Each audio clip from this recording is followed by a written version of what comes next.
I think her because I'm gonna when she's back. That's all. Is she black?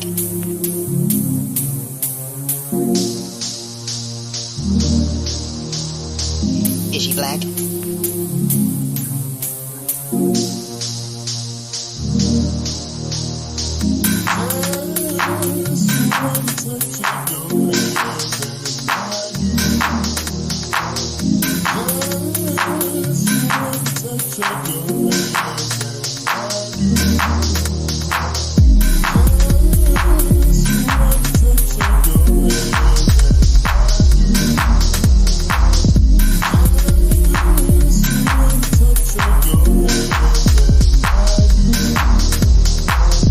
Is she black? Is she black?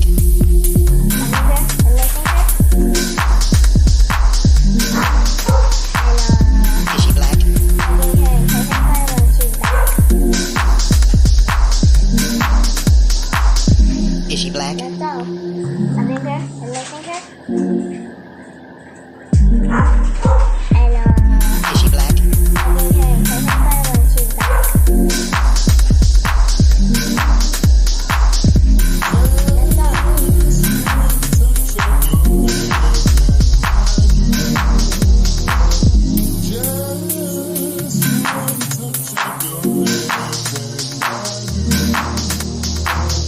Is she black? I think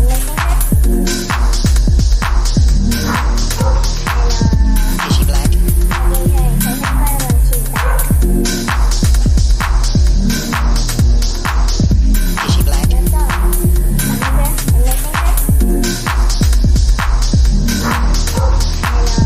Is she black? I think her because I'm gonna when she's back. Is she black? That's all. I think her and liking her. What's up, y'all? How y'all feeling? How y'all doing? StreamYard needs to figure out a way to make that fade out a lot better, but it's not my concern. Hope y'all doing good. That song right there was by one of my Bigo peoples. What's up, Daquan? One of my Bigo peoples named Asaru Moore. Excuse me. He did that by himself. And I just happen to like house music, so he was like, and you can use it for whatever you like. And I was like, well, that's all I need to hear.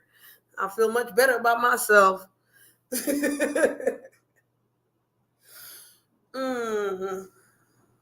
hope y'all are doing well. I know it's rare. I'm not really on live on Mondays, but here I am.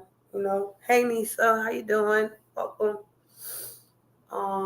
Here I am. I had a really messed up morning, and it's been turning into something more blessed all the time. I already had to deal with one person that passed. And like I said, I don't do well with death, okay? I really don't. Especially when it's people I feel that they're too young. They didn't live that full life. So I've been dealing with death these past couple months, trying to just heal and get over it. And then just the other day, one of my homeboys from high school died of cancer about 2 days ago, maybe, in the morning.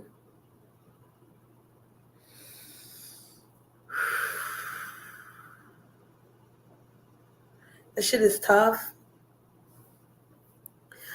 Thank you, Nisa. Especially when you see people going through that shit. The first person that I mourned for, I didn't see them go through their shit. I just had to hear they dead. And here's what they had to deal with. That's fucked up. But this homeboy here, I watched him get better, get worse, get better, get worse, get better, get worse.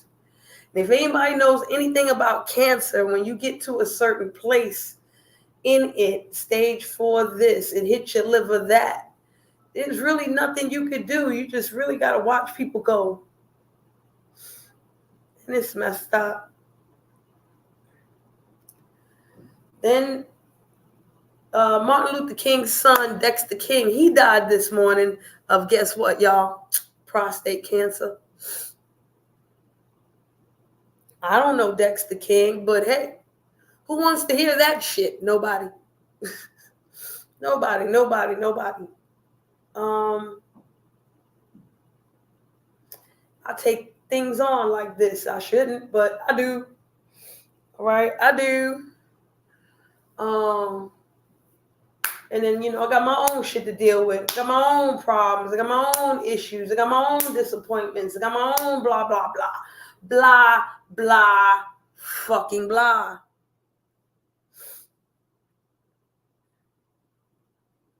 So, I've been going through my emotions. Y'all know I'm a crybaby. And I've been very, very grateful to people that have been listening to me. Let me, yak and shit. Let me get in my emotions. Let me feel something. And, and me trying to feel better, I've been listening to certain people.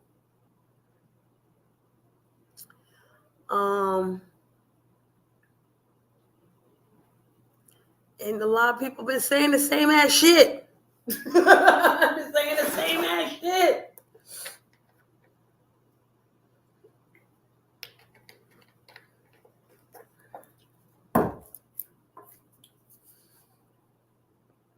And what they've been saying hasn't been bad, y'all. They've been saying good things.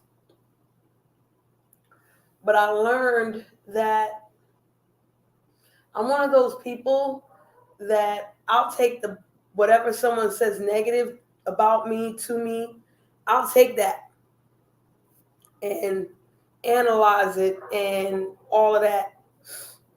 But when someone says something good, hey, Auntie Donna, when somebody says something good to me, or they say something good about me, I don't dismiss it, but I don't own it either. Hey, Nikki, how you doing, boo? I don't own it. I'll own something that someone says negatively about me. I'll own that quicker than I'll own somebody saying something good about me.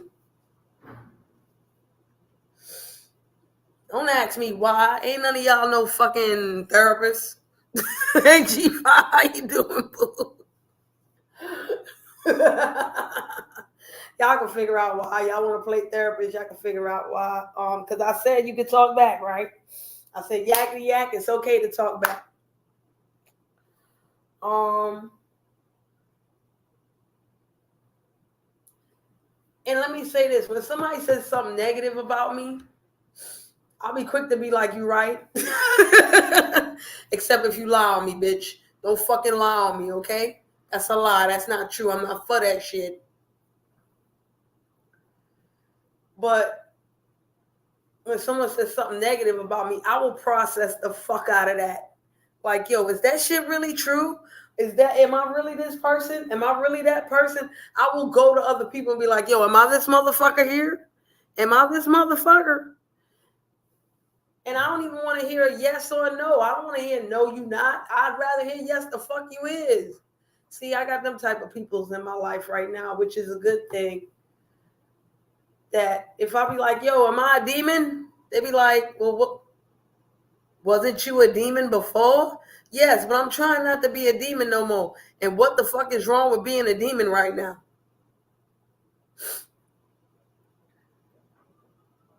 You might need to get a little demon back in you, girl. All right? Because this good girl shit ain't cutting it. Get some demon back. You threw away. Go back in the garbage and pick some of that demon shit up. Go pick that back up. Get that food and eat it. And it's like, I don't want to eat the demon food no more. I don't want to be a demon. I don't want to have these tendencies. You know how hard it was for Jesus to be here on this earth, child. Pick it up, bitch.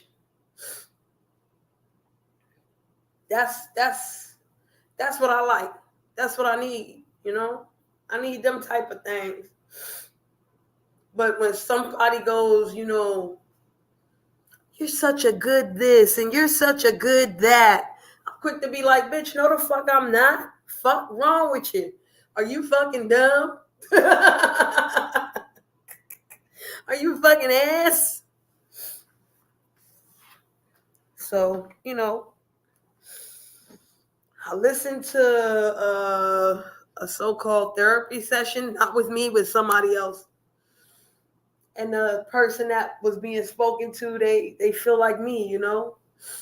When someone says something negative to you, about you, you will analyze it, you will own it, and then decide to throw it out if you want. And when someone says something good to you, you don't own it. You don't own it. You don't claim it. You just be like, ah.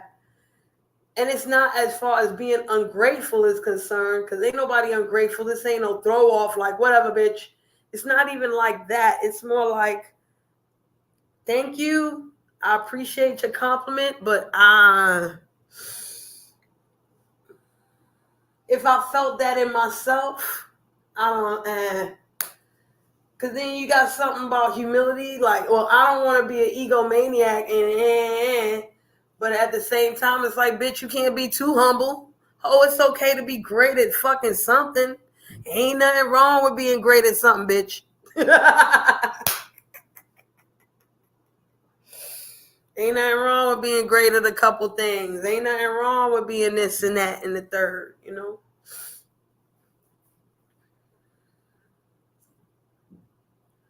And when I heard this, I was like, you know, I wrote the shit down. I was like, I own the good things that people say. All right? Own the good things that people say. But the way the universe works with me, when I really put something in my head as, okay, this is something I gotta do, or something I gotta, you know, make into my repertoire, or whatever the fuck it is, you know, Most High usually sends me a test on the bitch. Okay. Okay. Most High be like, oh yeah, bitch. That's how you feel. That's what you want to do. Okay, we're gonna test your bitch ass right now. Okay. So I went into this live and I heard what, you know, the lady and my friend was talking about, and I wrote down on a piece of paper, own the good things that people say, right? And then I went on Facebook, because I wrote something on Facebook earlier, you know, before I got that good word about my issues, and, you know, thanking people, and, you know, just being honest and shit. I wrote that shit an hour ago, and I got a response from that says, sending you some good energy. You're a great teacher. Your voice is beautiful. All right. And I saw this right after I was done in that Zoom meeting, listening to, you know, own the good things that people say. And at first I was like, man, I can't own this, because my voice ain't the fucking best.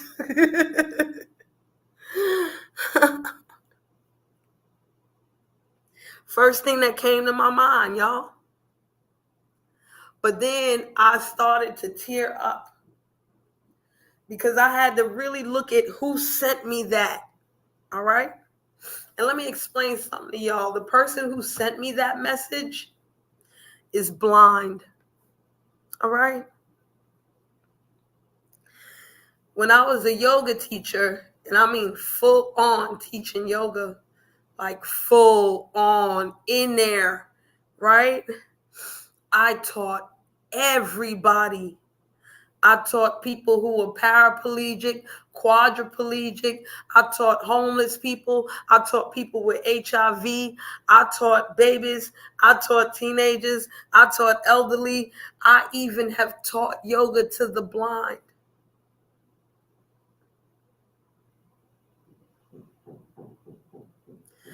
So when this woman says my voice is beautiful, I can't really argue with that. I can't say she's wrong. And when I used to teach yoga, real heavy, real deep, my heart was in it. My soul was in it. And no, y'all, I didn't talk like this. I didn't sound like this. I didn't have my regular New York talk. I didn't have the cussing everywhere and all that. I have none of that.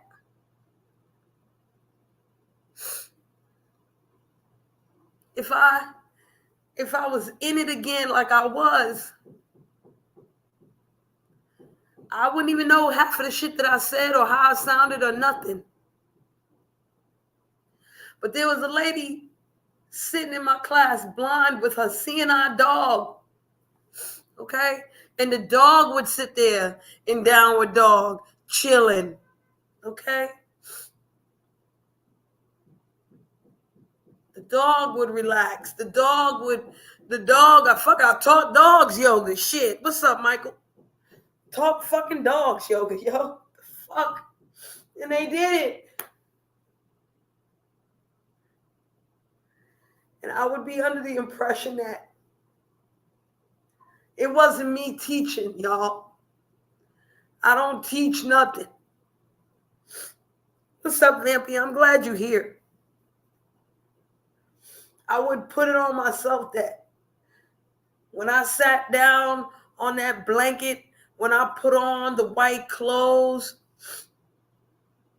when I kneeled in front of that candle, when I did 3 ohms to myself, opened up my eyes and opened up my mouth, it wasn't me no more. I wasn't talking to you. You wasn't talking to Shree. You was talking to some other motherfucker. Okay? You could have been talking to the Most High God for all I give a holy high hell. You could have been talking to the goddess Kali. You could have been talking to the goddess Lakshmi. Hell, you could have been talking to Shiva. Hell, you could have been talking to freaking Jesus for all I know. But I knew it wasn't me. Or I took it as it wasn't me. I was a vessel for something else. My soul? What you mean? My soul sitting there chilling with the rest of these motherfuckers sitting right here. 30 people all sitting in a lotus position or in a crisscross applesauce, and all these 33 people doing these yoga poses, dogs, kids, whoever. It's not me they listening to. So I never put it on myself that I was the great teacher. I was a great vessel, but I wasn't no great teacher.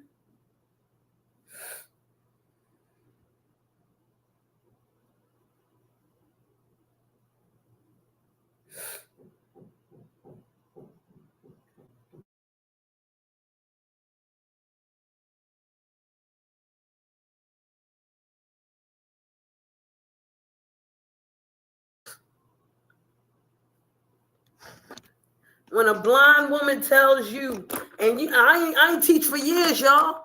Can y'all hear me? I ain't teach for years, son. I ain't teach for the longest.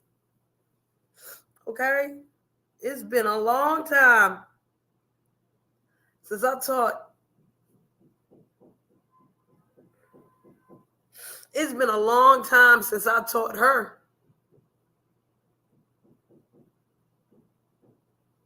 And for her to be able to tell me I'm still a great teacher and my voice is beautiful, I have to own it. I don't have no choice but to own it. It's hard for me to own it. I'm a stubborn broad.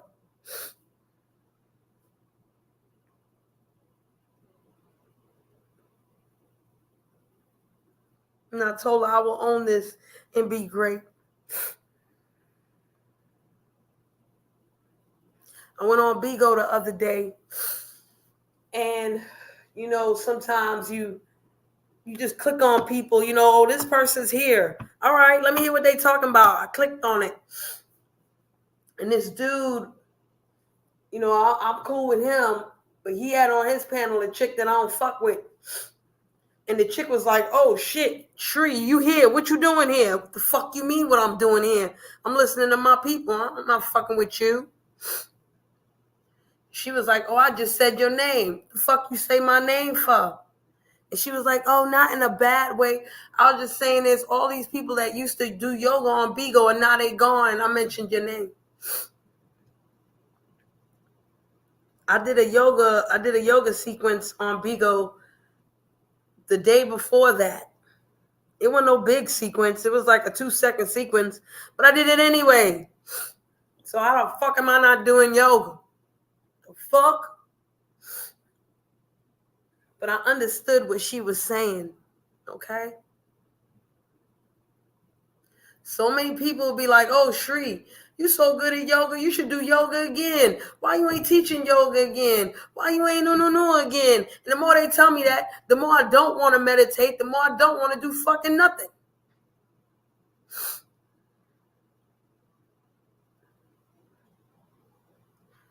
It ain't up to y'all to figure out why or why the fuck not. It's up to me to get it back in order. That's what the fuck it's about. Okay? It's up to me to get it back in order. But I'll tell you the truth, I never did yoga to be a fucking yoga superstar. Okay? I never did yoga for that. I didn't do yoga to be the next Bikram or the next Flim Flam, whoever the fuck them is today.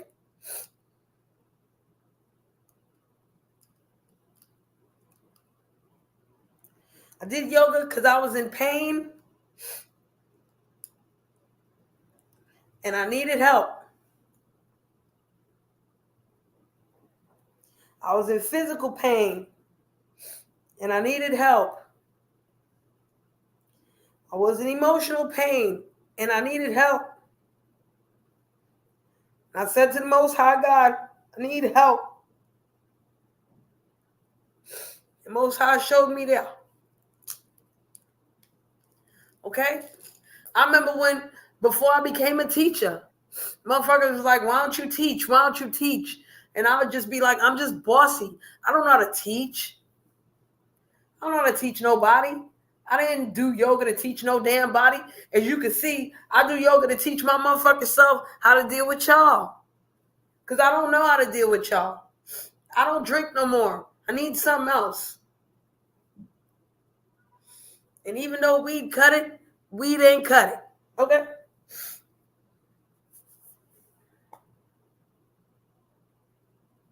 It became something I love to do. It became something that was proven to be healing and helpful, not just for me, but for anybody, everybody. And you ain't have to say a om. You didn't have to go look at no Kali. You didn't have to do none of that stupid shit. And these Hindu gods know I ain't calling them stupid. But you don't have to worship no extra motherfucker. You don't have to do none of that shit. I was lucky enough that the Most High put me in a position where I learned yoga from people that was like, we don't care if you're Jewish or Muslim. Yoga don't give a fuck. Hello. You don't even got to come in here and say a om. How about that? How you feel about that? Hell, I have taught yoga in a room where there were Jewish people sitting across from Palestinian fucking people. Okay? I have taught that class before. Jewish person with the whole yarmulke, the little curly cues, all that shit, okay? A Jewish man sitting right there in front of me with the tassels and everything, sitting in a meditative position. Across from him is the motherfucker who looked like the imam of the fucking mosque. Okay? Real talk. He had his little tassels too, but he had it different. He had it on his head and he took that off and did his thing. All right? 2 people away from the Palestinian man was a gay man with HIV. Okay? And across from that motherfucker with HIV was somebody that was homeless that decided to go to the shelter and take a bath so they could come take a yoga class.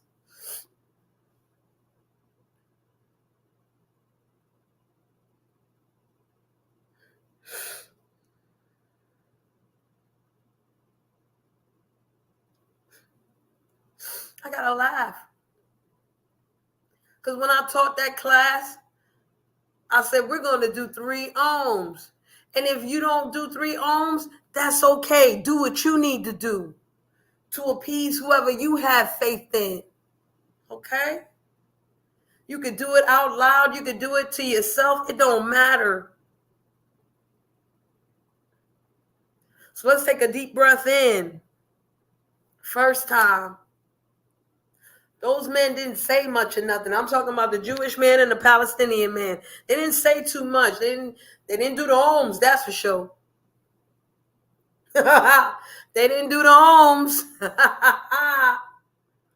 Not the beginning ones. Okay?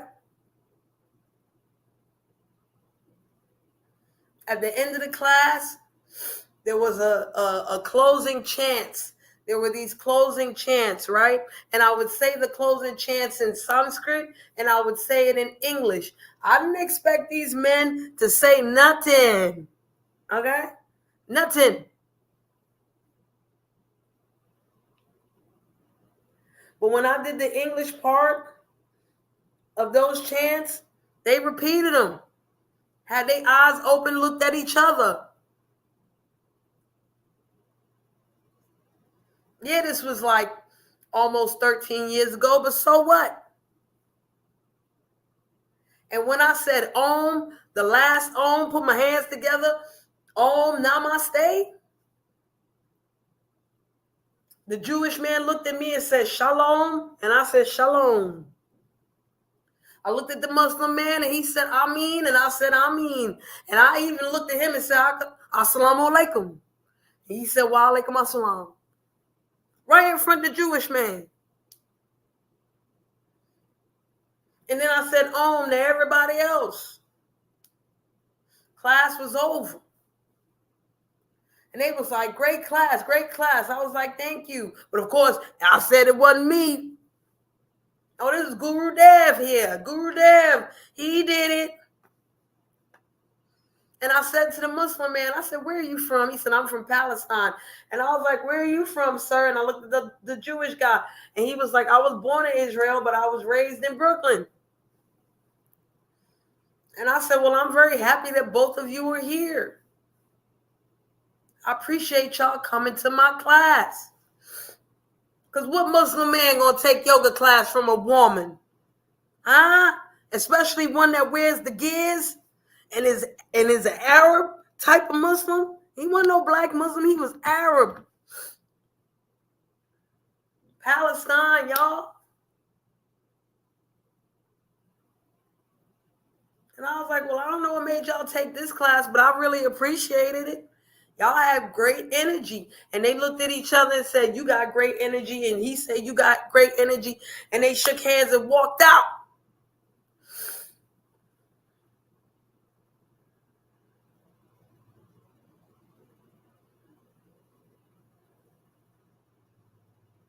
So why I can't claim that I'm a great teacher? Because I ain't a great teacher to myself.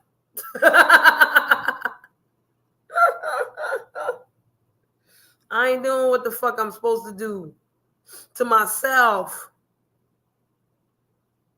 So I feel like if I can't teach myself and get myself back in order, how the fuck I'm going to get you back in order with yoga?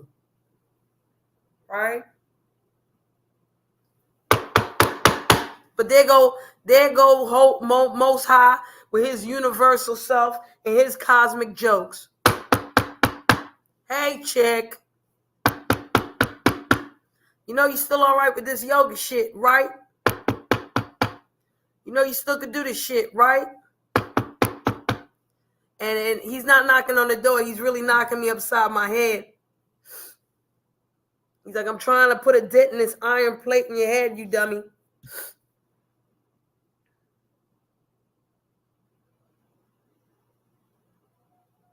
So I'm going to do more yoga shit with myself. And then we could do more yoga shit together. And I do have plans on that. Which is why I haven't changed my memberships yet. Because if I'm going to do yoga with y'all, I got to do yoga with me. Okay? I do. And once I start doing yoga with me, then I can set it and forget it with y'all. Okay? And my voice is highly beautiful when, my ego ain't the fuck involved. All right?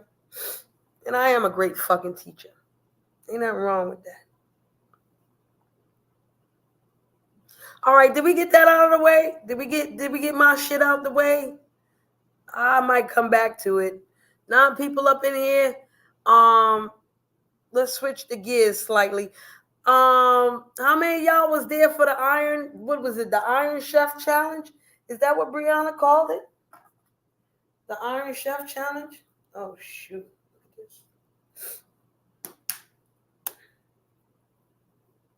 Yeah, ain't that what she called it? The Iron Chef Challenge? I liked it. I liked it. I was cool. And I'm sure everybody and their mama done did a recap of the thing already. Hey, Kanyan, if you don't kiss my good teaching ass, if you don't kiss my black good teaching ass, Kanyan, motherfucker, you, and you listen to it too, motherfucker. All right? Leave my intro alone, goddammit. And my what they call this shit? My monologue. You leave my monologue the fuck alone, goddamn Kanyan. This nigga here. Like my shit, Kanyan. Motherfucker. Like my shit, no. Anyway, back to the Iron Chef Challenge. All right?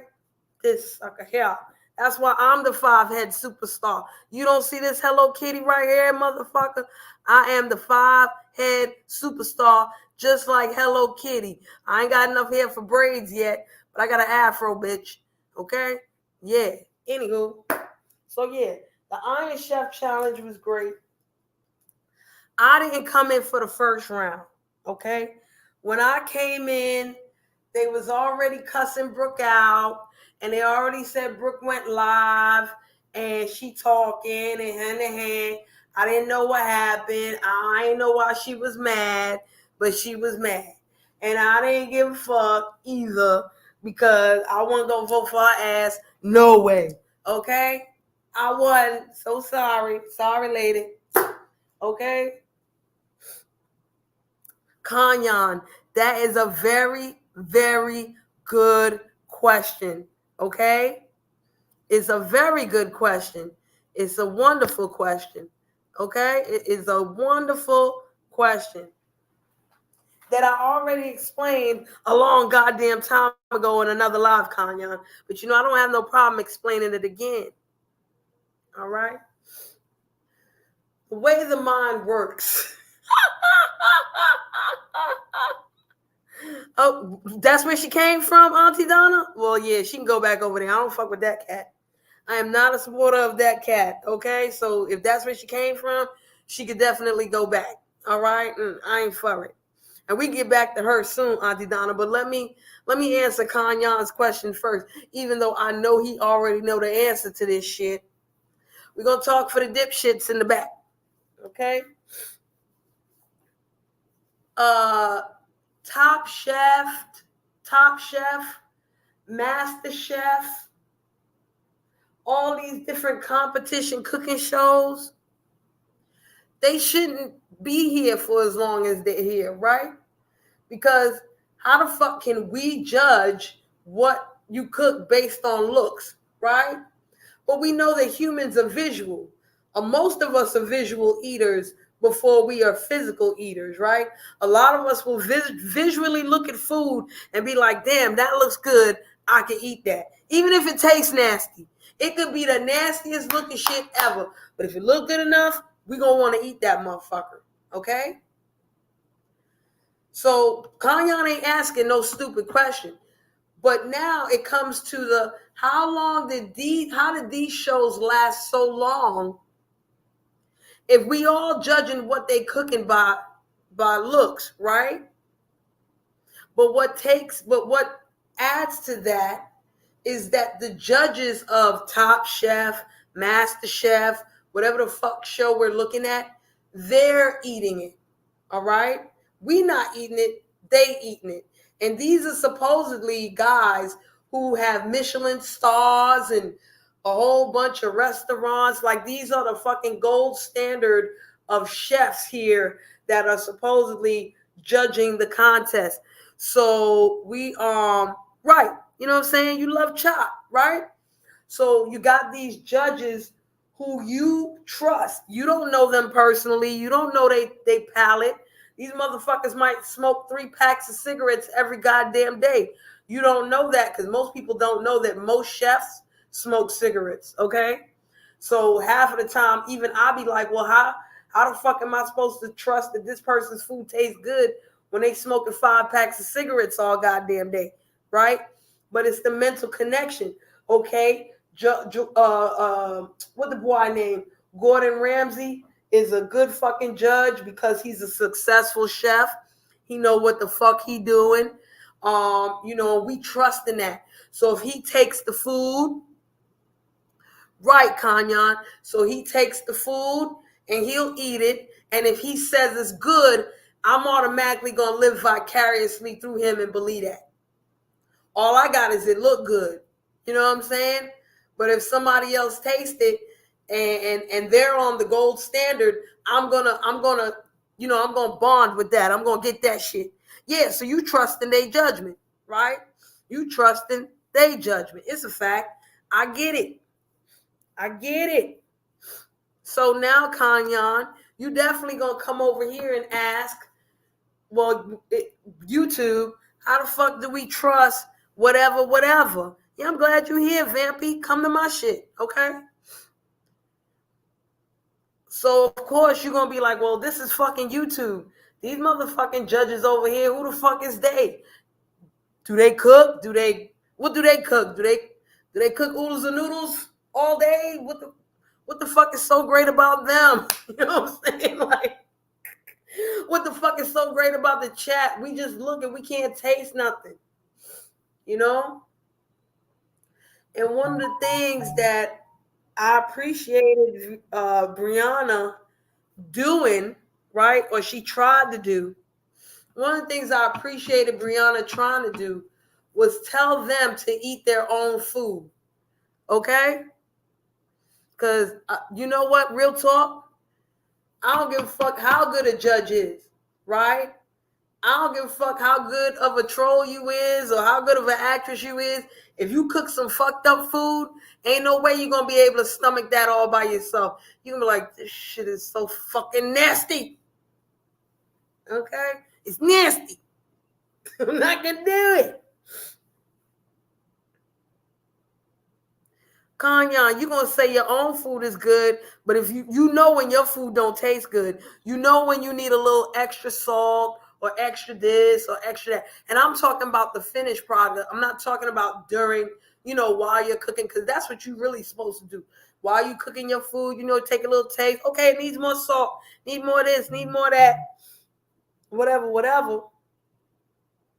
And Kanyan, you're going to say your own food is good, but if you give your food to your mama or your daddy, you really want to hear them say your food is good too. You know what I'm saying? It's always nice to have that someone from the outside confirm what the fuck you already know, right? So yeah. So it's that kind of party. At least for me. It's that kind of party. And I know when my food don't taste good, child, God damn, I gotta try that again. So I appreciate the effort that she made to get people to eat their own food and shit, right? Now, with that being said, Kanyan, I know you done been to these food challenges that Lady La had before with Chef Disaster. Maybe in the bushes, maybe you was typing, but I'm sure you have been to at least one of those, right? If he hasn't, he hasn't. It's all good. Ain't gonna change the point I'm trying to make. All right. So now let's come back. Auntie Donna, you still here? Come on back, Auntie Donna. All right. Come on back, Auntie Donna. We're gonna get back on Brooke. Okay? Because the thing I don't appreciate with that homegirl was I don't appreciate a sore loser. Okay? I'm not a fan of a sore loser. I get it. Every time you lose, you this. But yo, nobody likes a sore loser, B. Nobody, buddy. Nobody. I don't care if it's because you light skin. I don't give a fuck what your excuse is. Chick, the fuck is wrong with you? If you so mad that you always lose in a competition, don't do the fucking competition. That's all I'm saying. That's it. Don't fucking do it.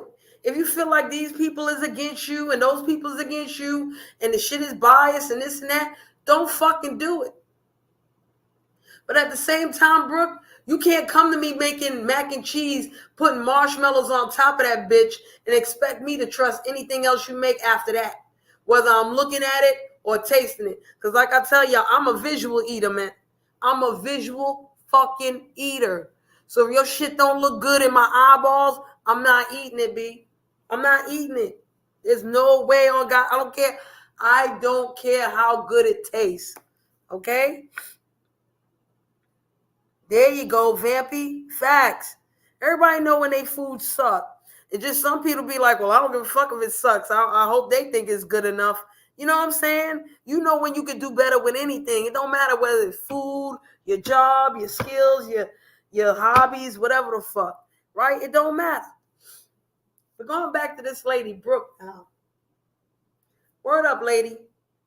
If my eyes are turned off by your food ideas, that's your problem, not mine. Okay? Go find people that appreciate marshmallow on a mac and cheese. I don't know what the fuck you did in the first round to get them motherfuckers to be like, okay, you're not going to the second round. But whatever it is, I'm sure they was right. Because either way, you handling it fucked up. You will be mad for everything until somebody says, Brooke, you the winner. And who's really going to say, yo, Brooke, you the winner just because? You a grown-ass woman, Brooke. You was not raised in this day and time, okay? You know what this day and time is? This day and time, this age, this stage with Gen Z or whoever the fuck, millennials or whatever the fuck the term is for them, this is the era where everybody gets a clap, okay? Whether you won, whether you lost, everybody gets a clap. You did good anyway.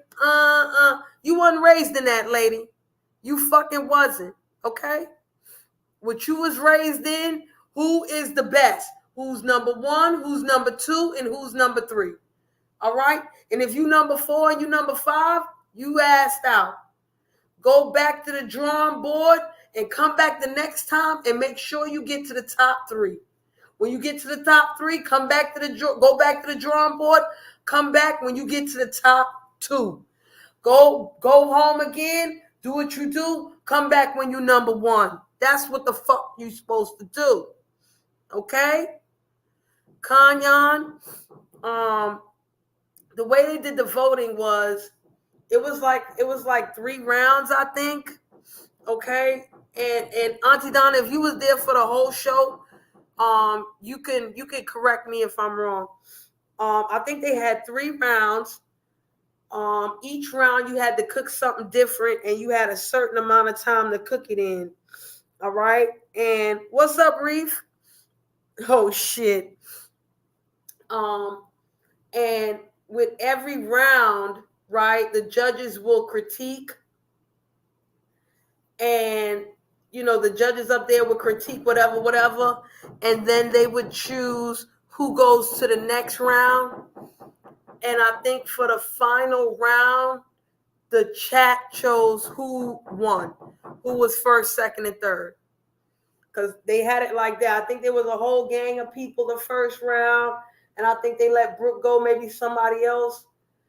And then when I came in and it was the second round, it was 5 people there, including Lady La. And then they let go 2 people from there. And then they had the top 3. The top 3 had to make like a dessert. And then the chat voted from, I'm correct. Okay, Auntie Donna, I'm correct. So the top 3, the chat voted who won. Okay, so Kanyan, you stick around because there's more to hear, and I'm sure you're going to have more to say. Okay, Kanyan, let's just put it out here. Lady La won. Lady La won. Lady La won. All right. So I'm reading what Auntie Donna is saying right now. Yeah, see? And this is the other thing about it. This is the other thing about it, Miss Donna, and you're right. And that's the other shit to me, because it's like, yo, either they gonna make, and I don't want to say they, I'm gonna leave it on Brooke for now, right? Auntie Donna is beef sector adjacent, whatever you want to call it. She a part of that. She know them people better than I do, right? So if y'all take what she's saying, respect that shit, okay? And my thing is this: you gonna get content for doing good, or you gonna get content for being a sore loser. The drama got to be in there somewhere. So she gonna bring in the drama. But what's ironic is that everybody's tired of the bullshit drama. Everybody's tired of somebody playing the victim, or being a sore loser. You always want to fuss for this. You want to go fuss for that. You want to go get the ops and all this other. Everybody's tired of that, but it still make the world go round. You know what I'm saying? So she's still serving some weird purpose, and everybody's gonna on the surface say, "Whoa, Brooke, we don't care. We tired of your shit and doody-doo." But like Auntie Donna said, she's still gonna get viewers and clicks and all that off of her content. That's the beef shit. Somebody got to be beefing, right? So that was one level of beefing right there. You know what I'm saying? And hey, it is what it is. And right, Vampy, I wouldn't eat that shit either. I don't want no mac and cheese and no dessert. That's like putting ice cream on the motherfucker mac and cheese. Fuck wrong with you? Okay? Reef was popping. So let's move forward now. We got Brooke out the goddamn way, right? And no, we did not get Brooke out the motherfucking way, because uppity Negro goddess. All right? Now, uppity Negro goddess, she's beefing with my boy, the mayor, right now, for whatever reasons, right? And I'm not saying whatever reasons like diminishing that shit, but I don't give a fuck about no triple darkness. So over there with that shit. Him and her is beefing, okay? That they beefing. That ain't got really nothing to do with me. But I'm mentioning uppity Negro goddess because if Brooke took a page from uppity Negro goddess's book, she'd be a lot more respected. All right? Because Brooke ain't the only one that was getting sunned when it came to these challenges. Okay? Brooke was getting sunned. Uppity Negro goddess was getting sunned. All right? There you go, Auntie Donna. I ain't even mad at you. And truth be told, let's just put all of that collective. How many years is that? You go where the fuck you want to go, right? You go where the fuck you want to go, and where the fuck you enjoy yourself, and where people enjoy you. That's how I feel about it. Merge, no merge, fuck all that shit. People go where the fuck they want to go, where the fuck they like, and where the fuck they are liked at. And Auntie Donna, if you're liked in the black sector, we like you, welcome. You're liked in the beef sector, they like you, welcome. You liked in the Mo 3 sector, they like you, and you like them, welcome. You go where the fuck you please. Your own 2 feet is your 2 feet. Okay? All I ask of people is when they come to my corner, don't fart in my corner and make it stink. Bring some fucking Febreze or some shit, okay? That's all the fuck I ask for. That's it. Or say, excuse me, I'm about to fart, and y'all move to the side. That's all the fuck I care for. I don't give a fuck who in my corner. If you a cool ass bitch and you's a cool ass nigga, bro, come to my corner and chill. You don't mind me cutting up sometime talking my shit. You don't mind me throwing the bullhorn to the side. Come to my corner, damn it. I don't give a fuck. Okay? But yeah, she know better than me. Because, I've been X amount of years in nature boy sector, X amount of years in black sector, X amount of years in beef sector, X amount of years in Mo 3. Okay, I can do the same shit. We got resumes out here. Everybody get a fucking sector resume out and let's do it. And then at the top of the resume, your experience, I go where the fuck I want. That's the job objective. I go where I want. All right? So yeah. But going back, Uppity gets way more respect than Brooke. Okay? When it comes to these fucking challenges, because they was in the same boat. They was both fucking up. And for Uppity, it wasn't just, you know what I'm saying? It wasn't just the food. Ain't nobody had a problem with Uppity just based on food. Uppity was putting her droopy ass titty in the fucking mac and cheese. All right? What you mean? Uppity ain't wear no motherfucking bra, had her droopy ass long titty in the fucking mac and cheese, and then expect me to vote on the bitch? In a good way? Hell no, I'm a visual bitch. Put gloves on your hands, put a fucking thing over your hair, you know what I'm saying? And put a bra on so no titties fall in the food. I'm not eating cafeteria food, okay? Even the cafeteria lady wore a bra so her titty don't fall in the fucking food. Okay? All right? Oh, that's all I'm saying. That's all the fuck I'm saying. So, how is it that Uppity, right? Uppity of all people, they was getting it Uppity for her teeth. They was getting that Uppity for her dress. Uppity ain't wearing no bra. She put her titty in the food. Uppity done did this. Uppity done did that. Uppity is the worst thing. Nasty. But Uppity kept coming back, yo. Uppity will curse your ass out. All kind of shit. But she came back. And every time Uppity came back, she improved. What's up, Jennifer, Jenny, Kanyan? You gonna miss the tip. Kanyan, you need to go holler at Daquan, okay? Hold on, ladies. I'm sorry. I gotta tell Kanyan something real quick because apparently he didn't know.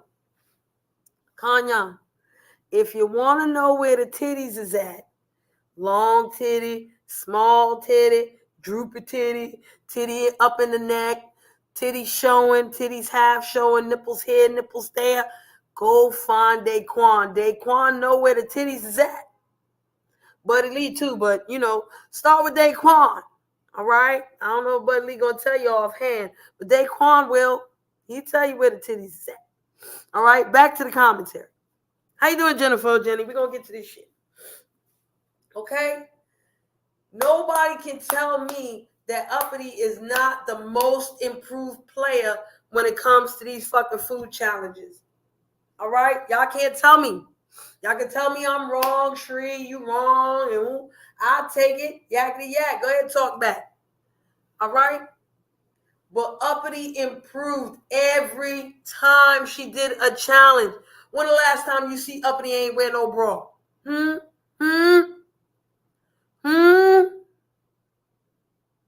Uppity got her bras on now. Okay? I ain't even get to see Uppity teeth in this fucking challenge. Okay? My day is going much better now, Jennifer, Jenny. Even if it didn't start out good, it's getting much better. All right? I ain't see her teeth in this challenge. I ain't see no teeth. None of that shit. Okay? I ain't have to see not an outfit. None of that. All right? And it looked like Uppity cooked the food. Right? It looked well cooked. And Uppity tried to plate it like a top chef. Okay, Jennifer, oh Jenny, I'm not even mad, yo. You what? She said, not gonna lie. Okay? Even if you don't like certain people, you gotta give them credit where credit is due. Uppity was the most improved. The only problem that I had with Uppity on the part 2 was that she had horrible lighting. So everything looked the same color. All right? Her shrimp and her salmon looked exactly the same color. The fucking pepper salad looked the same color. And I knew it was because of her lighting or, with the camera or whatever. That didn't look too great. It's supposed to look different colors. The salmon is supposed to look different from the shrimp. Unless she made the temper shrimp with the temper salmon. You know what I'm saying? She had pepper salad in there. I was looking for some red, some green, some this, some that. But I didn't see it. It all looked muted. And me personally, I don't like tempura nothing. All right? That's one Japanese thing. I don't really do tempura. I don't like it. It's not for me. All right? I'll eat sushi and all that. But if the sushi got tempura, some shit in it, three times out of 10, I'm gonna pluck that tempura out and put it to the side. That's me. But if Uppity had better lighting, she'd have did better. And at the same time, that old butter alternative she did, I was like, oh, hell no. Right. Okay?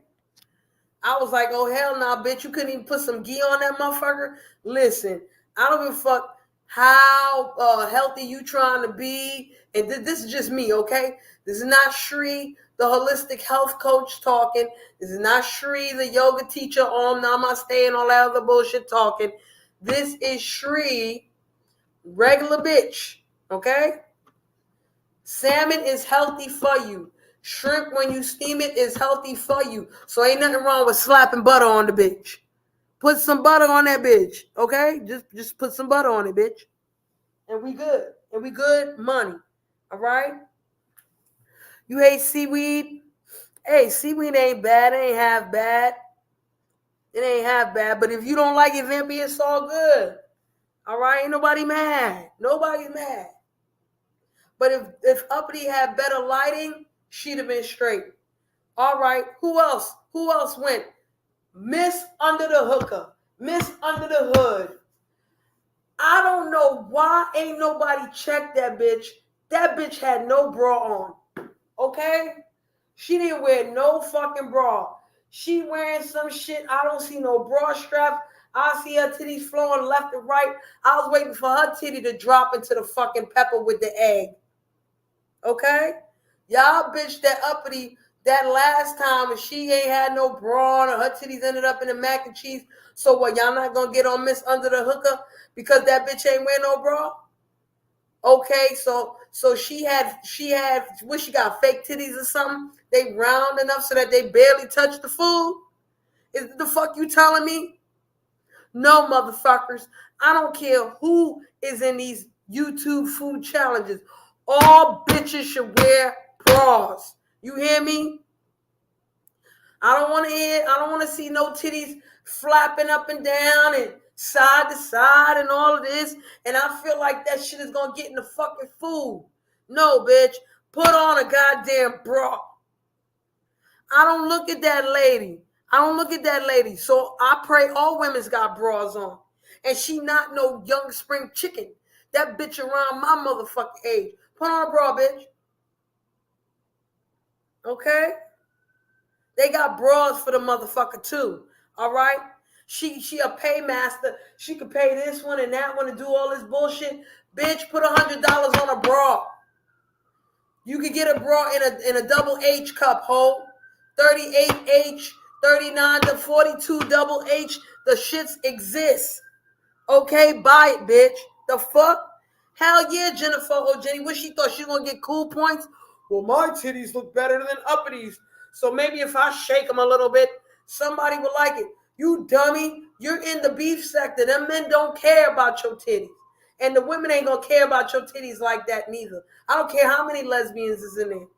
Jay Dunn ain't gonna make you win by her motherfucking self, okay? We not eating the food, Kanyon, but still, it's fun. Shit, we not involved in half of the drama that goes on in fucking YouTube, but we still involved. We still there. Well, you think I got the book, Kanyon? I'm gonna put it like this to you. I'm gonna come back. To this challenge, okay? Because I gotta give Kanyon this fucking scenario, all right? Child, Auntie Donna, you write it in a motherfucker, boy. You write it in a motherfucker. All right? What? I didn't know Brooke didn't wear no bras. Or maybe she did and she wore one of them up bras so they could like spill out and don't spill on the food. Okay, we're going to get back to that, y'all. Auntie Donna and Jennifer O'Jenny, hold that because we coming back to you. I got to give Kanyon this analogy real quick because this is what he like to do. All right? So, Kanyon, did you know that Rob Rack has a new shorty? Huh? And it ain't no new shorty. Apparently, it's an old shorty that became new again. Huh? Did you know that? Did you know that Rob Rack is back with Empress Janet and they've been on camera and they've been kissing up and all this other shit? Did you know that? Did you know that Empress Janet said she was going to go look for Tracy in Texas and beat her ass? Did you know that? Did you know that Rob Rack said that he going to find NEK while Empress Janet is there and do whatever the fuck they said they was going to do? Huh? Did you know that? No, you probably didn't know that, right? And you probably don't care, right? The real answer is who the fuck cares about any of that, right? But we still know about it and we still going to talk about it because that's what the fuck we do, okay? They've been showing out. Where they showing out on his shit? I just seen him on the world tours, you know what I'm saying? But it's the same premise, Kanyon. It's a whole bunch of bullshit that goes on YouTube, right? We don't need to be bothering with that shit. Tyra shit happens. Who the fuck cares about any of this shit if it don't benefit my motherfucking life or your motherfucking life? But we still be like, ooh, what's gonna happen? We still nosy to the motherfucker. We still gonna comment on it. We still gonna involve ourselves one way or another. Even us saying, who cares? That's involving. Because according to the laws of logic, for you really not to care, you're not even supposed to say who cares. I don't know what the fuck. Kanye, you know exactly who the fuck I'm talking about. You know what I'm talking about. Okay, let me put it in a better perspective. Tyra went somewhere. I don't even think he's in Indianapolis right now. He went somewhere, and Victor Mo did lives about Tyra and all this shit with Tyra, right? Who cares? But you know what I'm talking about then, Kanye. You know what I'm talking about then, goddamn.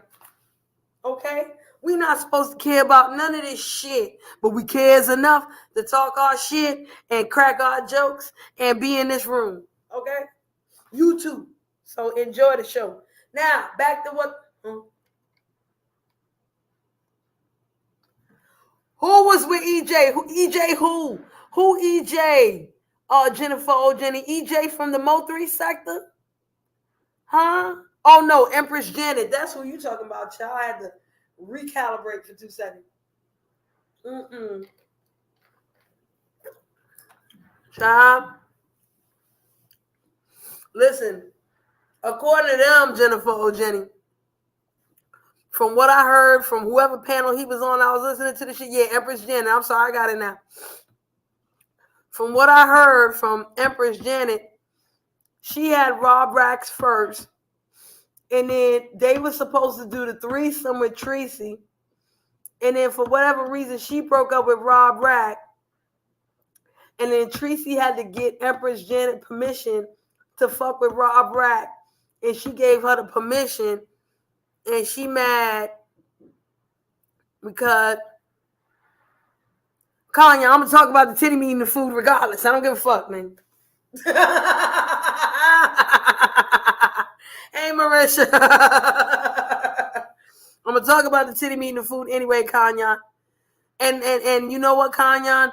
Just because I talk about it don't mean the bitches is gonna put on bras, okay? I guarantee you the next food challenge they got, I'm gonna tell you about it, and you gonna find a bitch with no bra on so a titty meat could be in the food and you will be happy. And I'm gonna try to get the bitches to lean a little bit forward. You can see some cleavage as they fucking titties droop into the fucking food. Okay? Yeah.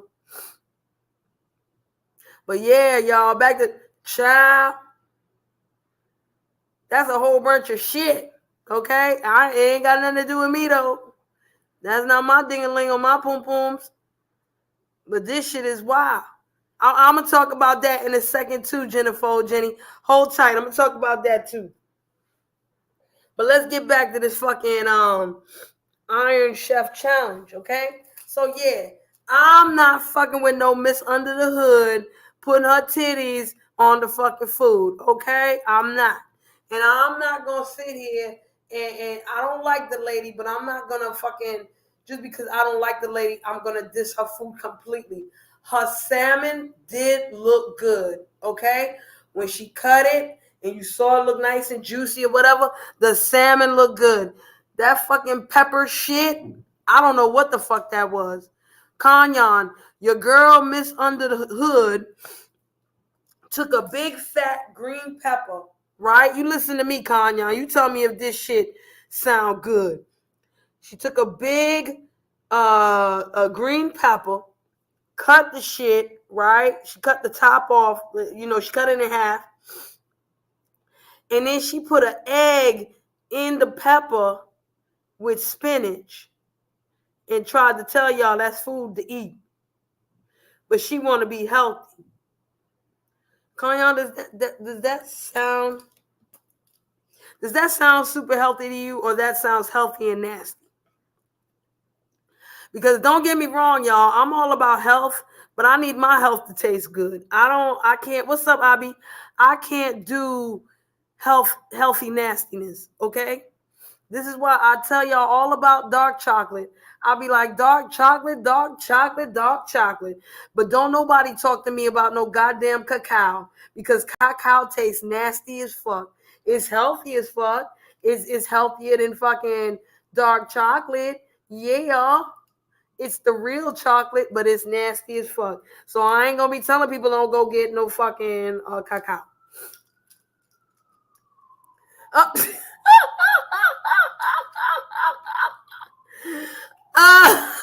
Jennifer, Jenny, you ain't shit. All right. See, Jennifer, Jenny, you supposed to be.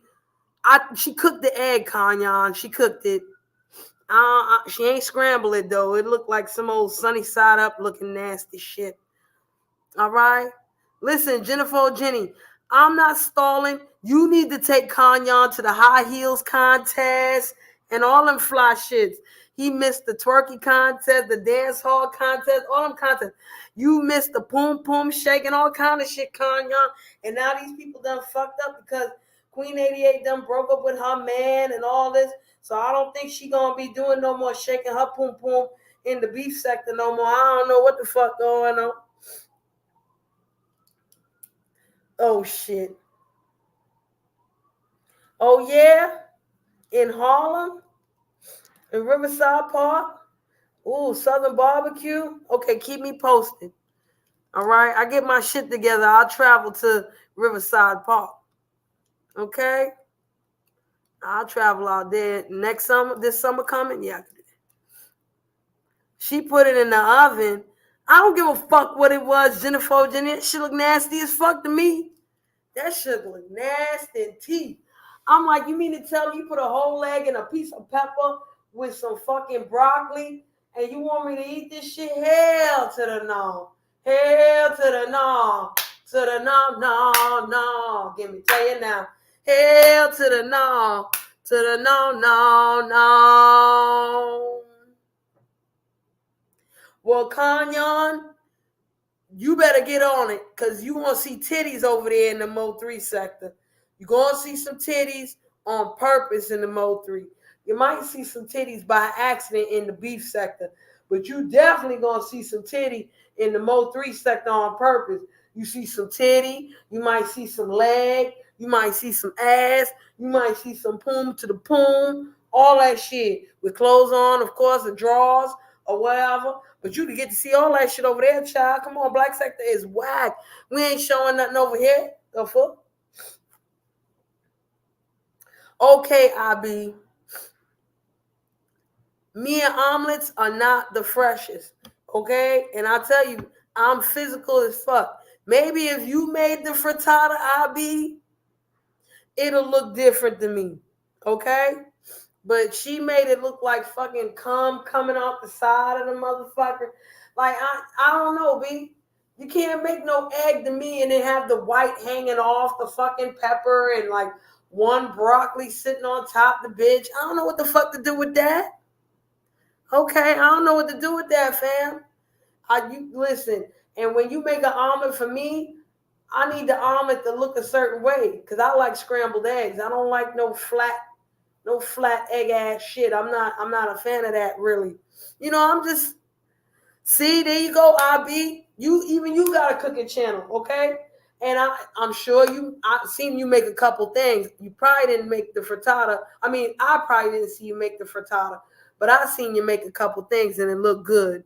I don't know if she used cream. I don't know it looked like cream come out the motherfucker. The fuck. There you go, Jennifer, Jenny. She probably ain't know what the fuck she was doing, and I peeped it. Because I was like, what the fuck is this? I'm not eating that shit. What the fuck? And she started describing it. I'm like, what? Ew, that's nasty. Usually you put the egg, right? You put the egg in there. Then you cut the peppers. Pop that in there. And then you cut whatever the fuck else you want. Pop them in there. And then you good. Not this shit. I was like, ew. But I'm biased as fuck because I said ill as soon as I realized the bitch ain't had no bra on. I didn't want no uppity flashbacks. The fuck? And no, I ain't eating food, but still, I gotta judge it somehow. The fuck? What? She had to Google it, Jennifer? Oh, hell no. And they was bitching about Lady La being in the competition because they said she was a professional chef. Lady La's not a professional chef. Okay? It's either you gonna be good or you're not gonna be good. The fuck is wrong with you? Ooh, I share that. I'll follow it. I'll subscribe to your cooking channel. Okay? Yeah, Jennifer, Jenny, you bless that bitch heart, not me.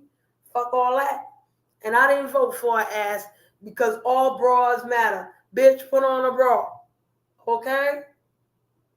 There you go.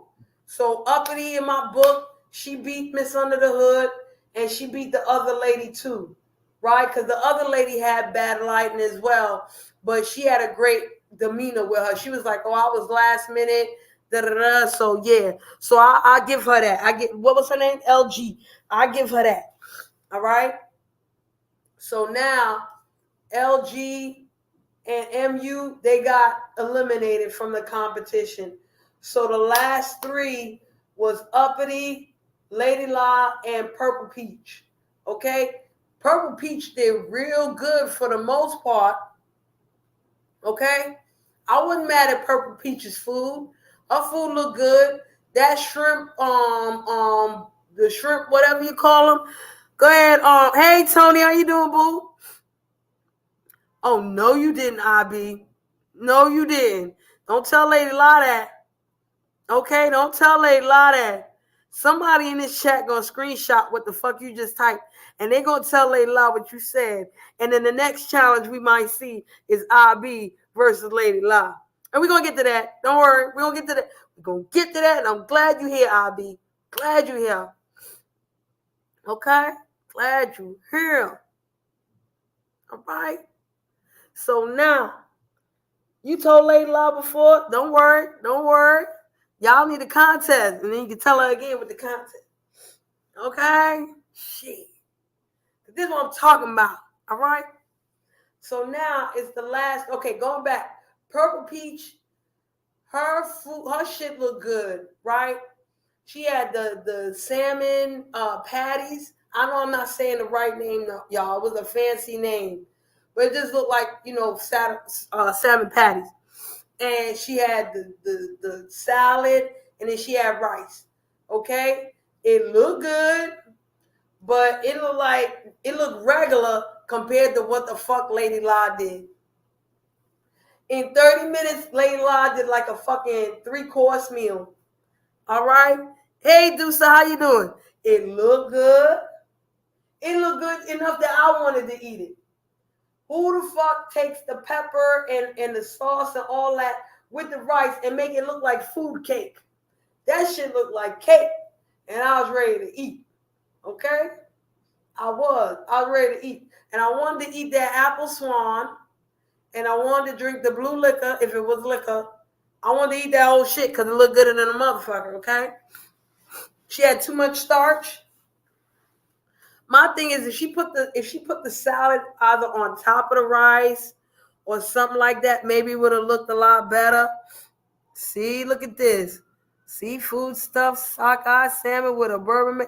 See, I'll be getting fucking, you know what I'm saying, Master Chef on y'all. And this is kind of what pisses me off, right?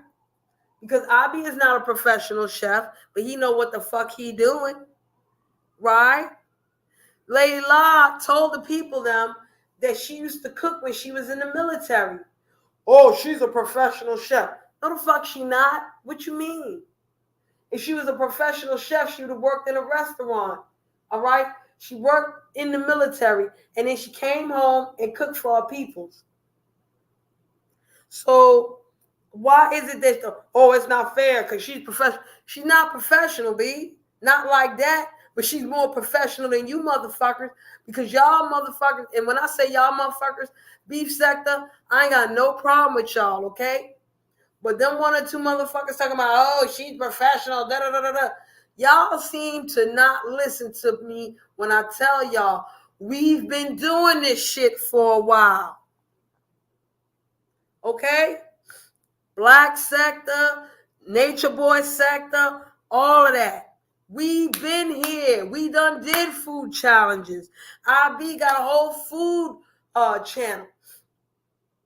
Lady La been doing food challenges with Chef Disaster, and I just found out after a couple years of watching Chef Disaster and Lady La going back and forth that he's the professional chef. Okay? That's his livelihood, his career, his job. That's the fuck he do. Right? And Lady La is going up against him. Really? So big up to all of y'all in here to do what it do. You feel me? You ain't got to be professional to be good. And Kanye, the food look good. Oh, IB, if you want to explain to Vampy what a sockeye is, please do. Because I love me some salmon, child. I do. Okay? And I don't know what a sockeye salmon is either, but I know I heard of it. Motherfuckers told me, hey, this is a sockeye salmon. I said, is it steamed? They was like, yeah. I said, you got butter? They said, yeah. I said, okay, cool. And ate. Okay? I love salmon. Exactly, Jennifer Jenny. She been doing that. It's nothing new. She been doing it. IB been doing it. You know who else used to cook and put their food on the shit? RE been doing it. Been doing it. Been years. Not 2 months ago. Years. Okay? Years. So all of this, you know what I'm saying? Oh, da, da, da, da. Come on, man. Don't do that. Don't do that. That's not the winner to me. Exactly. Diet too. Diet is another person that can cook. Facts. To this day. This ain't nothing. We not new to this. Had you true to this. All right, ain't nothing wrong with that. Nothing. Nothing wrong with it. But don't try to diminish a motherfucker. Don't do that. That shit ain't right. And I bet you if they had another one of these challenges and Diet came in and y'all got y'all new kitchen and shit. Auntie, thank you so much. Oh my gosh, good looking out, Auntie. Big up, yo. Y'all follow the home of the official YT Purge, yo. Big up for real. I salute you. Thank you. Like I said, I'll cry later. You know what I mean? But you know what I'm saying? If Diet came into these challenges, salute to Auntie for real. If Diet went in these challenges, come on, it'll be crazy, yo. Yo, Auntie, imagine if you did a YT food purge, yo. Fucking Lady La, Diet, men and women could join. We don't give a fuck if you gay, you straight, you this, you that.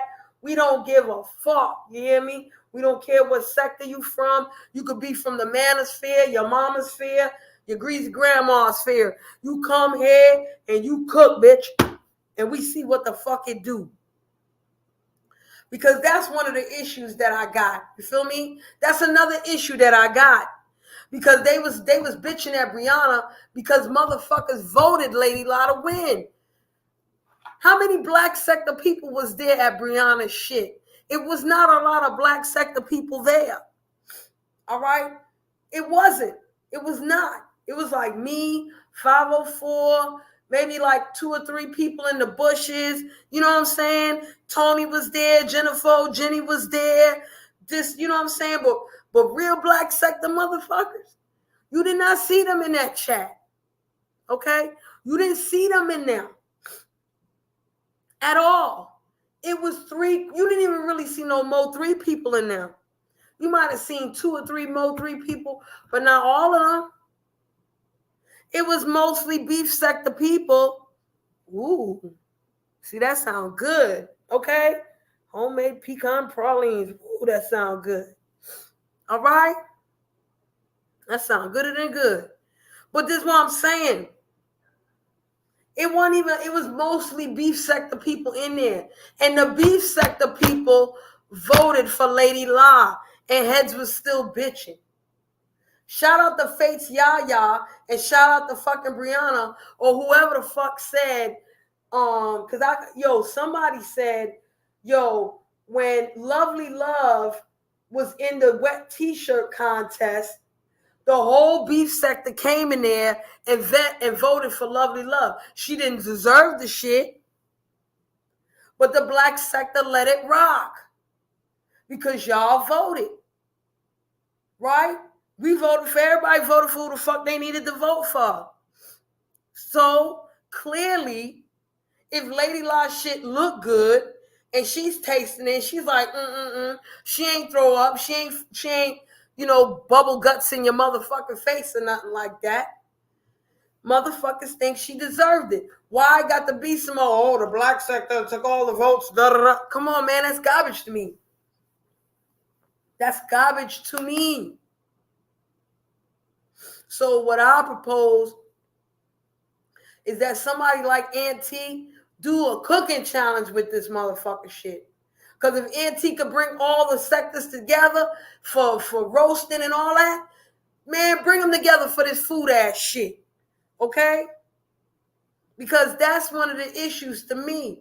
Motherfuckers, okay, they'll go in the beef sector, but they ain't going to fully go in the beef sector because they feel like Pizarro doesn't allow straight men on her panel, so all the beef sector content creators won't allow straight men on their panel, which is not true.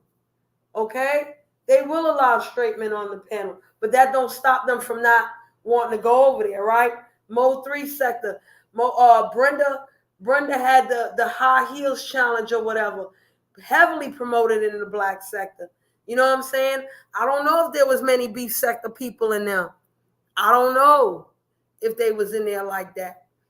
They could have been. I don't know. I'm sure the Mo 3 people showed up. A good amount of black sector people showed up. There wasn't no manosphere, no this, no that, none of that shit. It's so many people around here that can fucking cook, yo. You want to showcase your skills and make your shit look good? I can make my shit look the best. We ain't gonna taste it. Oh, Auntie, now you gonna make me cry, bro. Now you gonna make me cry. We're gonna take a quick commercial break. Let me wipe these tears. Thank you so much. Let me find this one right here because I can't play too much. All right. Thank you. Thank you. All right, we walking it up for that. Yeah, we're gonna walk it up for that. All right. Walk it up, walk it up. Thank you. So yeah, if we could get everybody to come in for cooking fucking food, and Auntie can connect the people like that, fuck it, let's do it. Let's do it. All right? Because I know IB could cook. I know Diet could cook. I know Lady Locke could cook. I know this one and that one over there and the third and the fourth over there could cook. So we got to do an elimination style like that and this and all of this. Fuck it. Okay? Let's do it. Because at the end of the day, this shit is better than the fucking doxing and the live roasting and, you know, one heterosexual man telling another heterosexual man, suck my dick, and then talking about I won the roasting battle. No. Oh, damn, IB, thank you too, man. Oh, man. Come on, y'all gonna make me cry. Let me put this up again, all right?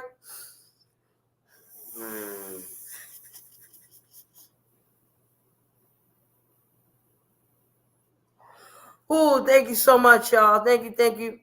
I really appreciate it. Thank you for being a member, Auntie. Thank you, sir. Oh, my goodness. Thank you. Oh, man. Woo. Yeah. Ooh, thank you.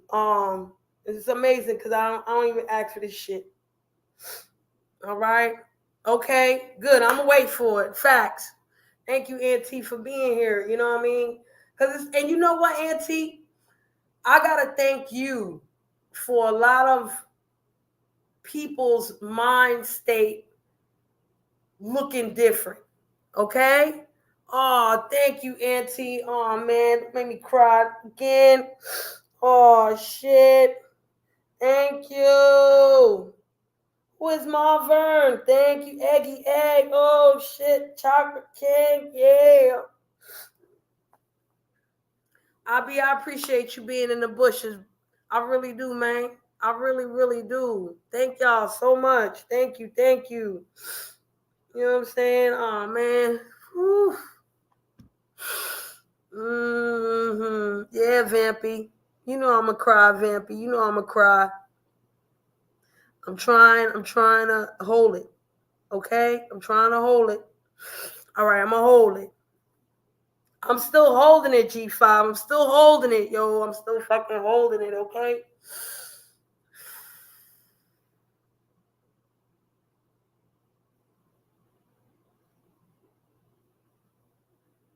Okay, I shedded a tear. Y'all leave me the fuck alone. Let me get back on what the fuck I'm saying, yo. Oh my God.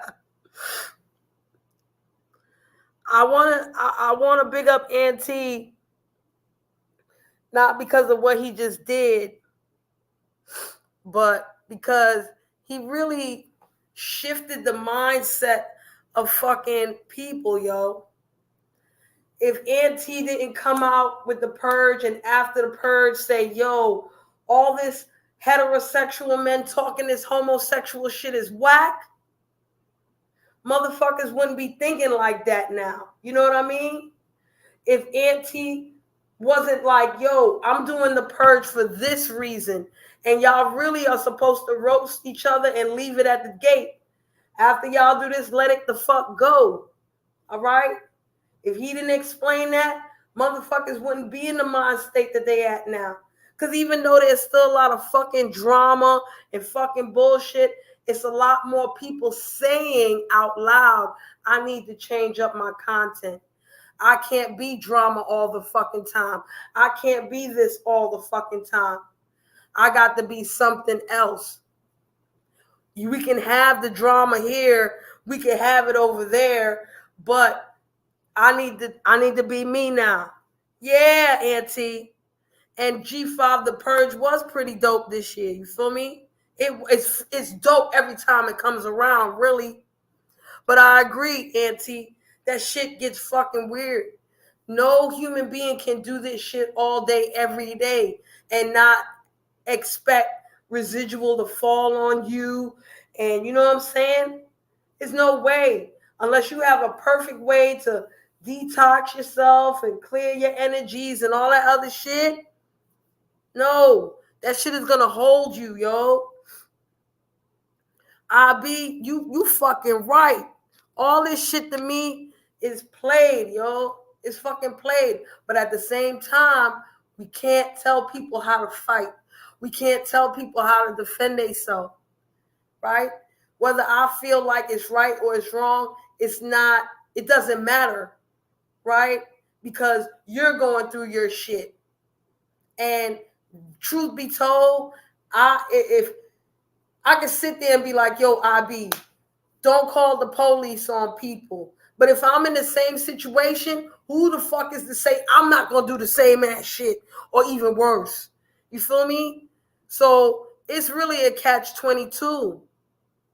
Save your fucking energy, B. Save your soul. If you're really not this person here, fuck. It's okay to be over here. It's okay to do different shit. It's okay to showcase your skills. Because I don't think somebody's only skill is fucking roasting. If that's the case, then you a comedian and go be Cat Williams. All right? Take it down. Take it there like that.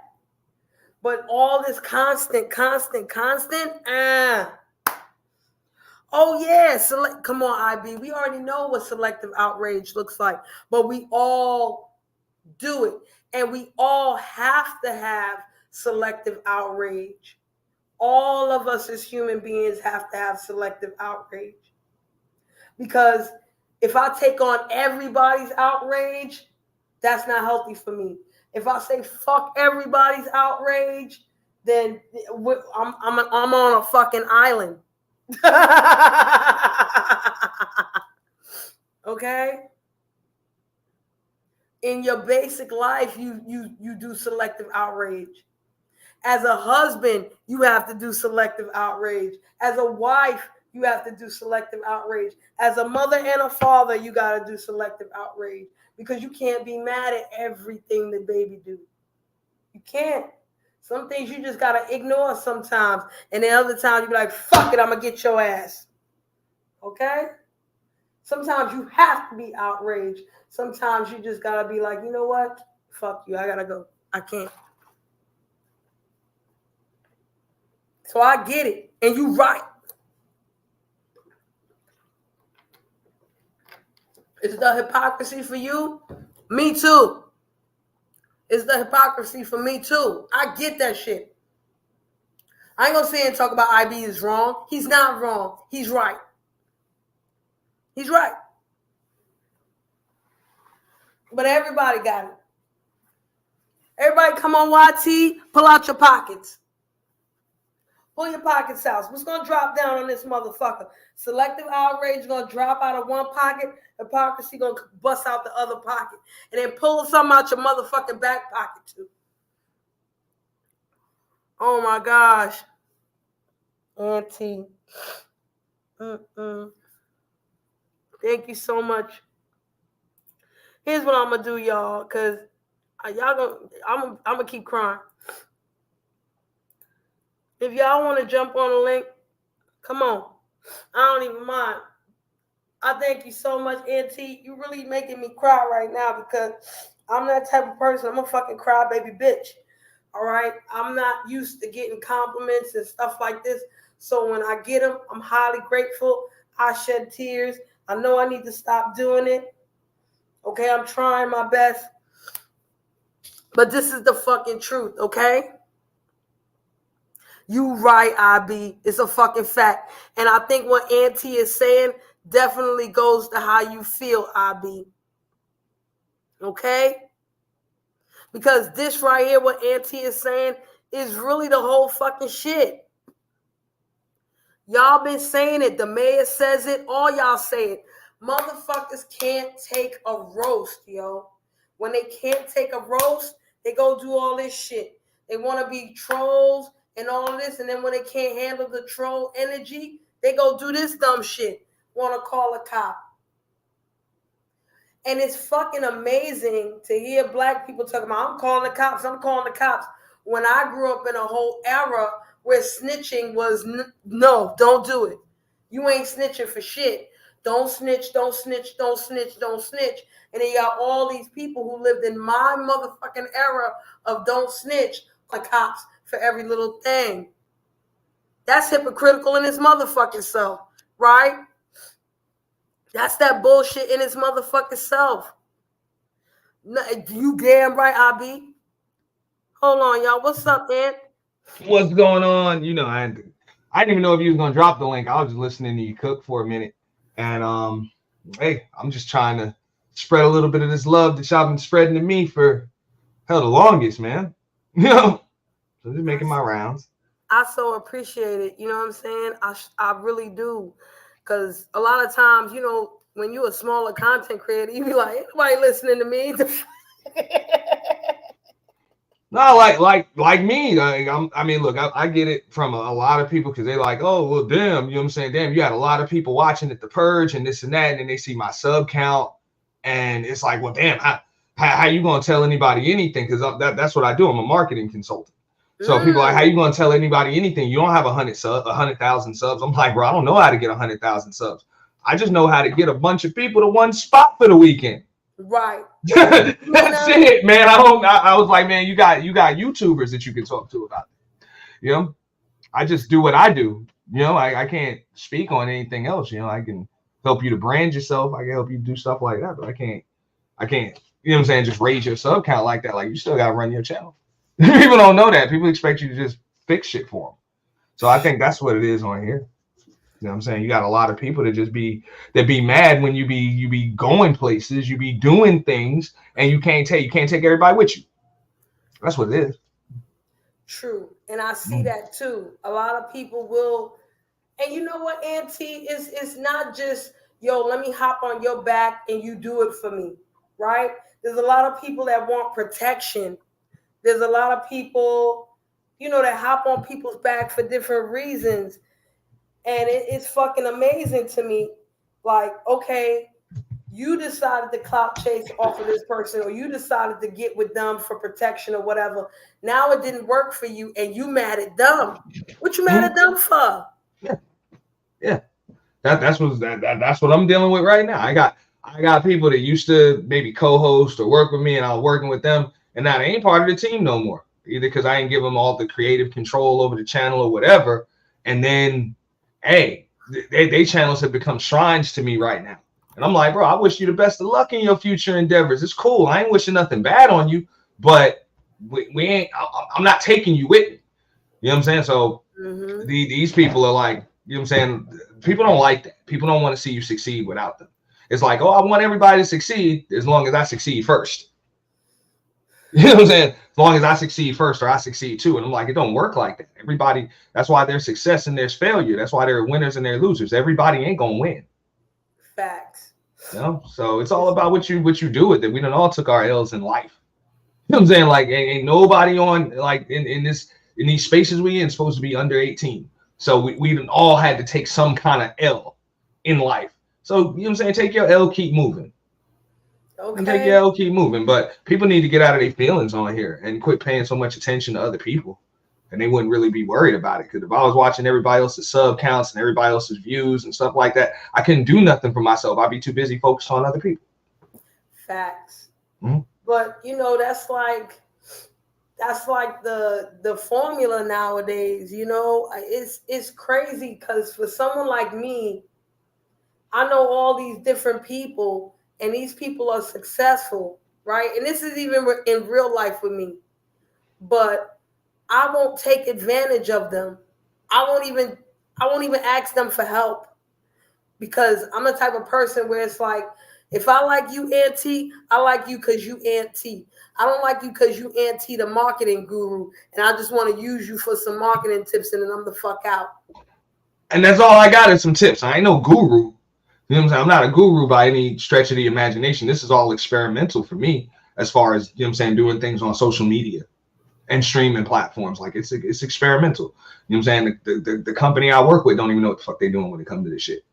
So I just came over, and I'm just being real. I just came over in here and just started kind of doing things organically and learning things, trying to implement the things I know and then trying to learn some new stuff.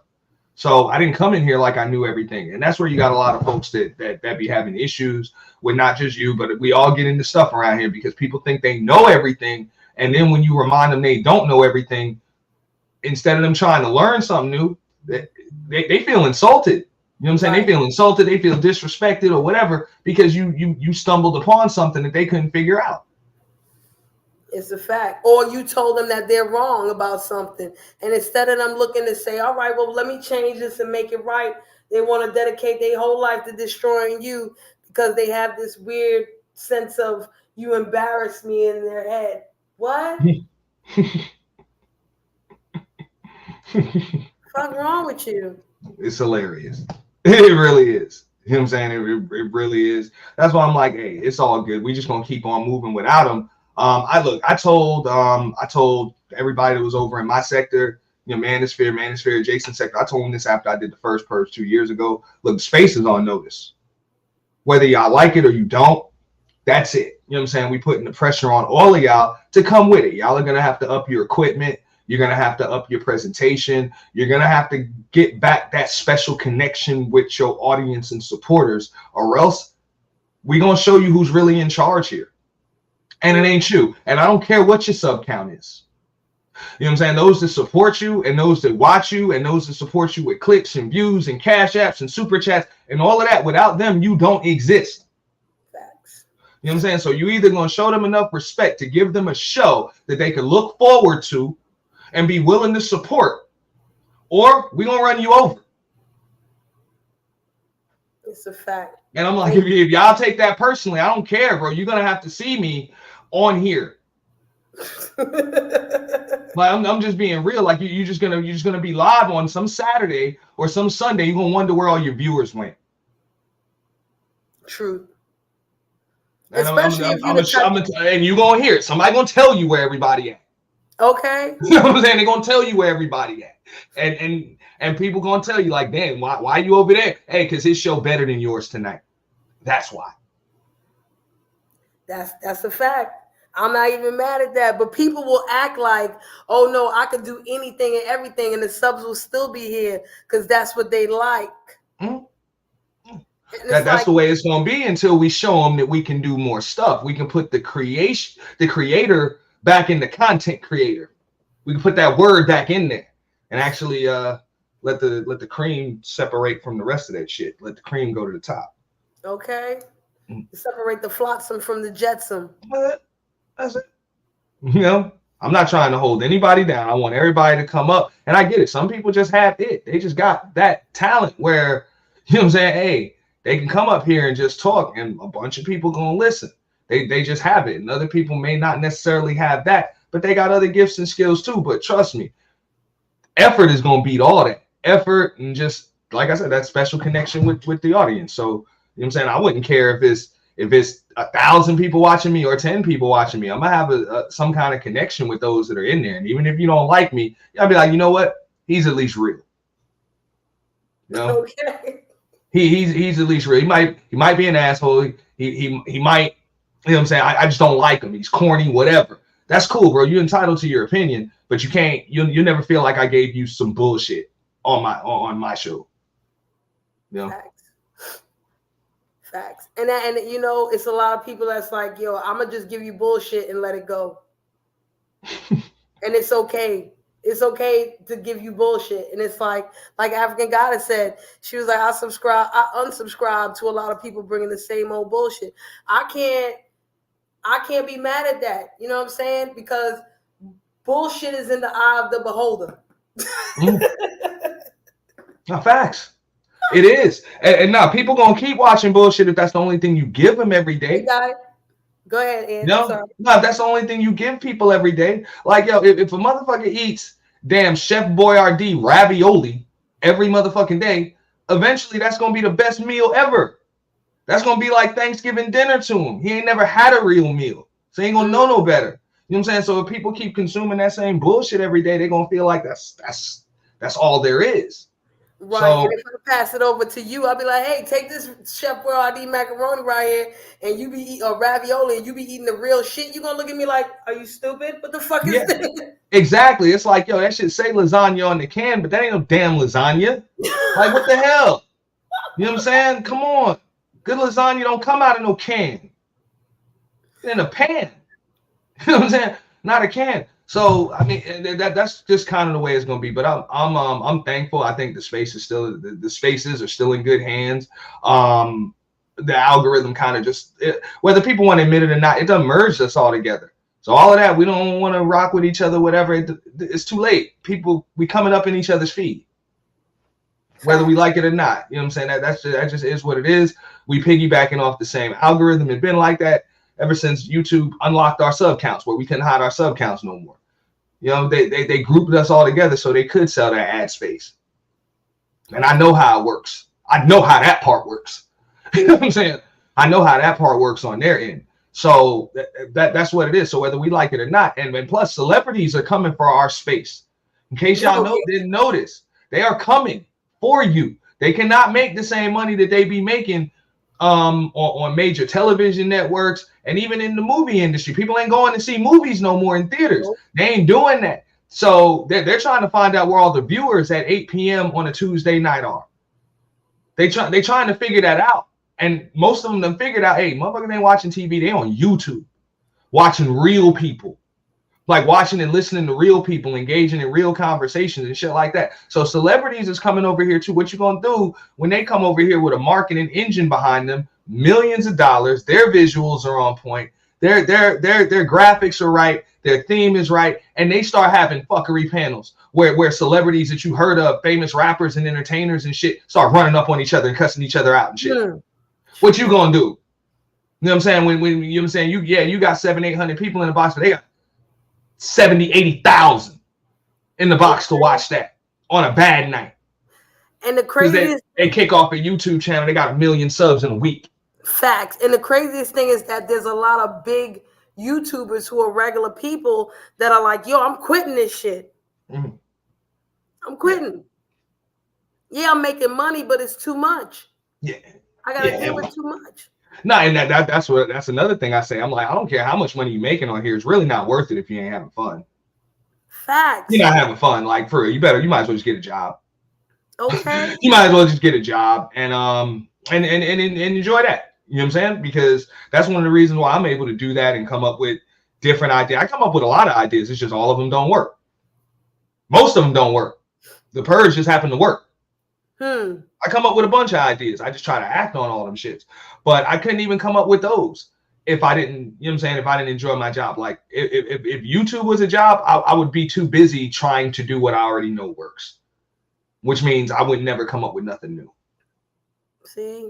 So I've been fortunate. And that's kind of where I'm struggling too, because it's like, okay, I want to make money off of YouTube, but where I am, and where I say where I am, I mean like the sector I'm in or the sectors that I'm connected to, they say they want it, but they don't really want it. And what I do for a living, right, is what y'all are getting, what y'all got to pay me with memberships for. The little basics membership, that's not much money. That ain't too much of nothing. But when you go into the higher levels, I do that shit for a living. I do personal training for a living. I do yoga for a living, all that shit for a living. So yeah, I'm putting those to membership. Yeah, that's what you're supposed to do. Same way like I have them chop ups and them bills. We talk about equipment and we talk about graphics and visuals and edits and video edit. I don't know everything. I mean, they'll come up and tell me some shit I don't know. You know, I know we was talking about, you know what I'm saying, promoting your channel and not promoting your channel, but promoting the upcoming streams and shit like that. Like just little things. I put that shit on the membership because I'm not, we had to tell DJ Kuda this. and shout out to him because he would just give people game as far as, you know what I'm saying, the right microphones to use and the right cameras to use and things for the visuals. And I'm like, all they would do is roast him for it. They'd be like, oh, he's a geek, he's a nerd, whatever, you know what I'm saying?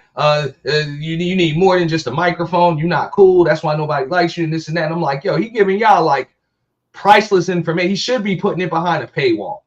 And it's not even because, you know what I'm saying, it's worth so much money, because it's easy for some, I get it, it's easy for somebody like him to just give this info. It's easy. It ain't nothing. And he like helping people. So that's good for him. The problem is if he give it to y'all for free, y'all ain't never gonna appreciate it. And y'all ain't gonna appreciate it. It's facts. And the nerds make money on here. The gamers and the geeks who love the comic books and the anime and the manga, them motherfuckers is making money on here. I'm like, I don't even want to hear this. Y'all better stop acting like they don't. We living in the days of Revenge of the Nerds. Like, we remember that movie or the movies, and now we living in them damn days. I was like, Mark Zuckerberg was a nerd, but all y'all got a Facebook page. Okay, Bill Gates was a nerd. You all use Windows. Steve Jobs was a nerd. Y'all got iPhones. All right, y'all paying the nerds. You know what I'm saying? Y'all paying the nerds because you really can't live without what the nerds have done. You know what I'm saying? The nerds are not the cool kids. It is what it is. So that's it. All of us sitting in front of a damn computer. What up, God, mama? All of us sitting in front of a computer now, doing all types of shit. We all nerds. We telling motherfuckers click a link for smoke. Click a link for smoke? Like, really? You know what I'm saying? That's some nerd shit. This is the world we live in. Yeah. But they a nerd and they the geek and they not cool. Nah, they cooler than you. They making the shit that make you look cool as fuck.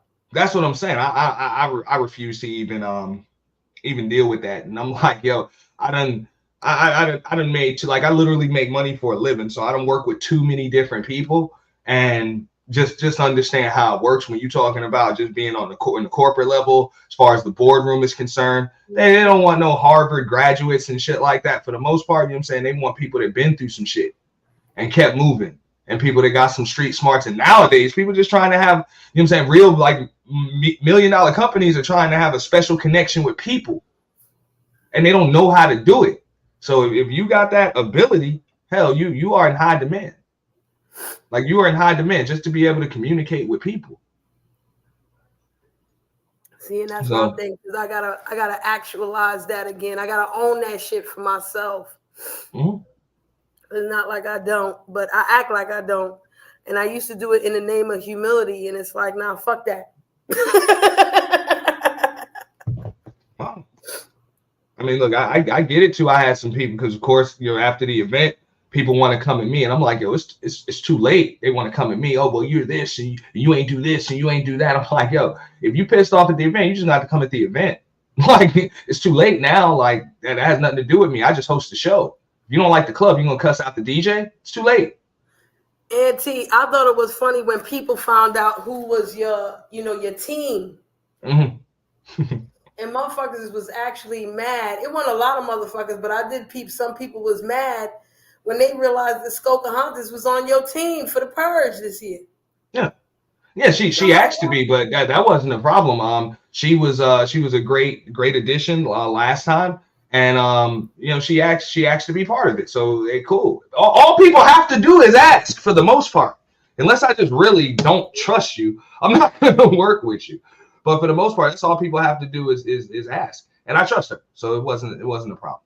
You know, she's always been supportive. And to me, that's dope, because if she has a certain skill that you need, that she's willing, you know, I didn't know if she asked or if you asked her. But that part to me really didn't matter. You put her on, and she did what she needed to do, and clearly she didn't do a bad job at whatever she needed to help you out with. So why was it such a problem when people saw that she was a part of the team? Like, yo, y'all calm down. And we spoke about that too. She wanted to participate. She wanted to have fun. But I said that I needed, because we knew this one was going to be promoted as an intersector purge. Like, it was going to be different sectors. So I knew that there were going to be people that came up that I did not know. So I needed people from different sectors to just be able to vet some people that I don't know. I don't want to hold people in the back and then have everybody verifying who they are and everything. So if you know somebody and I don't know, just verify who's who for me. That's it. That was pretty much it. And you know, we had discussed that. Like, it was on a public panel. You know what I'm saying? I think it was on my panel. It was public, and she just said, hey, can I be a co-host? I'm like, absolutely, you got it. You know, it's not a problem. And we're gonna have more people that we work with, you know, next time. So I ain't worried about that. I just don't see how we gonna be able to grow in here without working together. I just I agree don't with see you. that. You Because know, what I was gonna ask you was, all right, so here's my thing. I value you as a content creator, right? That's just me. But I noticed that when it's time for the purge, you'd get 1,000 people in there, 2,000 people in there. But once the purge is over and it's back to Auntie is doing Auntie's thing, Mhm. it's not the same numbers. And Nice. people will be quick to talk about that. Mhm. What's the best way to handle that? I mean, that's it. I really don't. I'm like, if people are just looking at the number, because I really don't. You know what I'm saying? I know that the purge is something that was a hit and it worked. I know the numbers are gonna go back down because I'm not giving you the purge every damn day. I'm not doing it. I don't care if that's what y'all want. Y'all ain't getting it every day. So if that's what I gotta do to get the numbers every day, I'm sorry. Right. it ain't gonna happen. You know what I'm saying? So it really just shows me who like real supporters are. I would prefer to have 50 or 60 people in the chat that want to take part in what the hell I'm talking about, rather than to just want to just sit there for effery. You know, I mean, if 1,000 people want to come in and watch that, it's cool. But it's not going to be yelling and screaming and roasting and risking the damn channel and the monetization every weekend. It ain't gonna happen.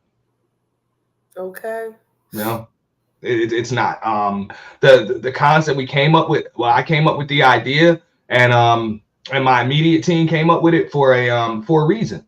We were getting sick of people. Oh, I do a stream, then you do a stream, then I do a stream, then you do a stream, and then it never stops. We got sick of that, so it was like, yo, everybody just need to get up in one spot for the weekend. 6 hours ain't enough. 12 hours ain't enough. A day ain't enough. We're gonna do it 48 hours. And that's it. Just get it out till you lose your voice, earn some respect for each other, or just decide to just move on.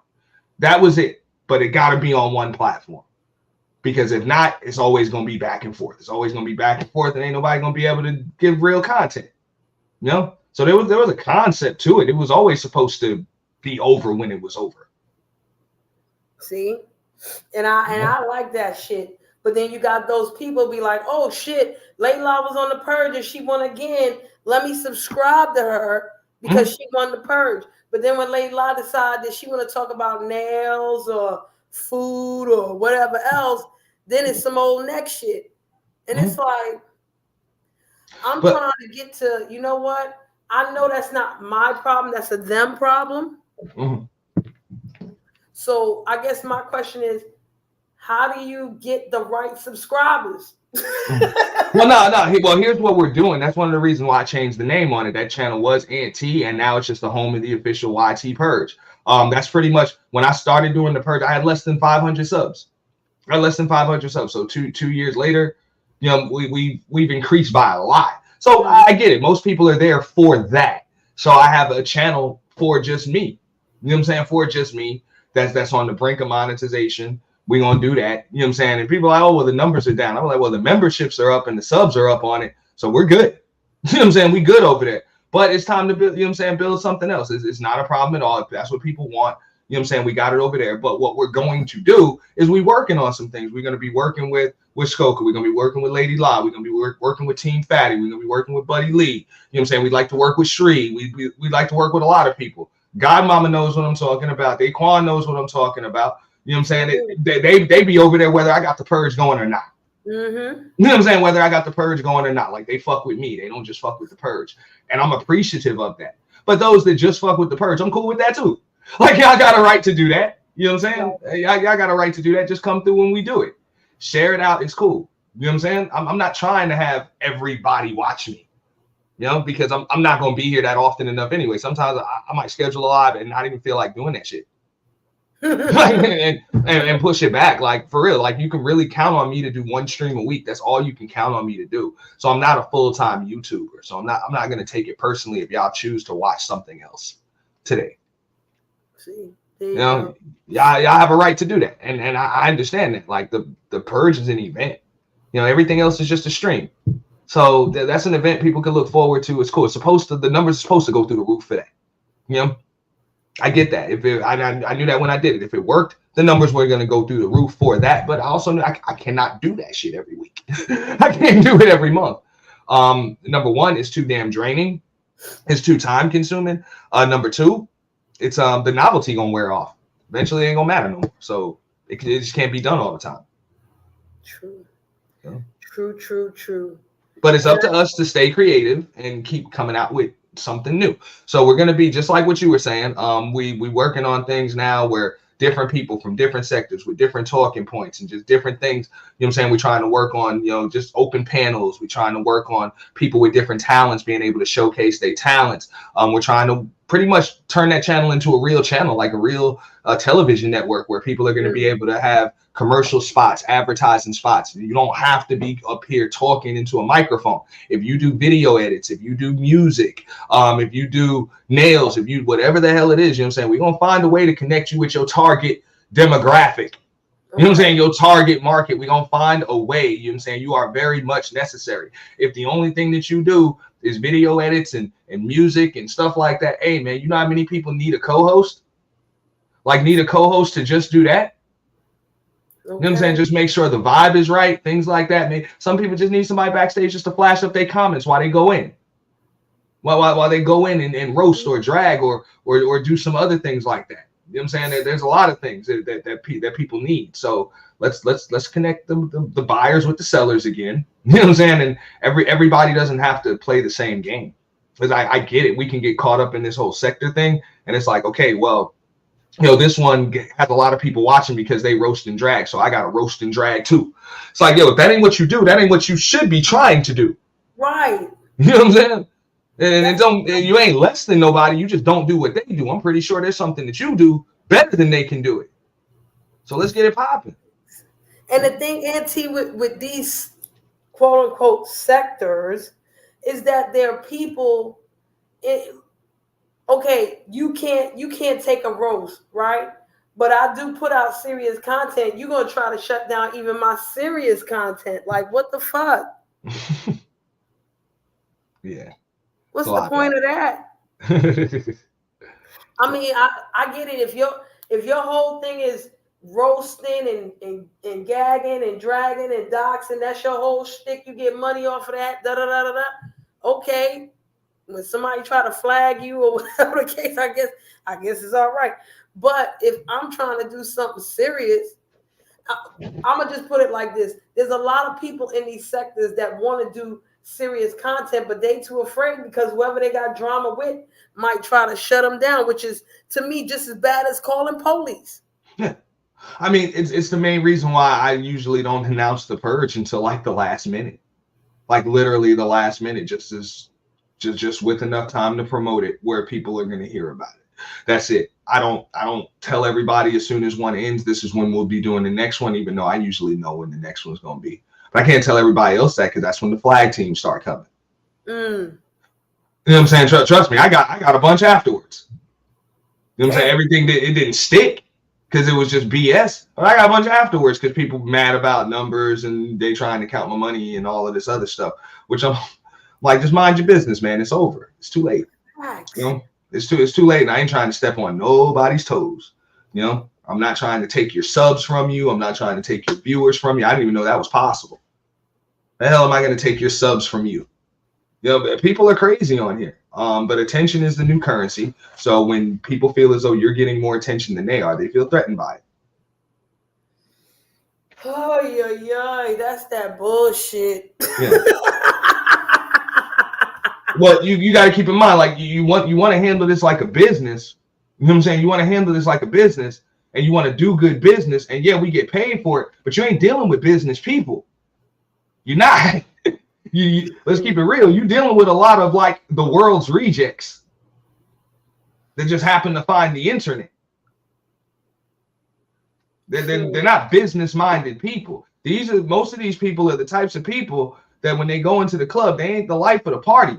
They're the person sitting in the corner with a shot of Hennessy, pissed off about, hey, why she dancing with him? Why they all over her? Why they all over her? Every chain shit. You know? Why they dancing with him? He ain't even got on no chain. You know what I'm saying? These are them people. You know? Facts. You know what I'm saying? These are those people. So you just got to understand that everybody ain't built for the moment. You know, they're just not. It's true. I don't know if you ever heard of a guy named Nick Nimmin, and he has a brother.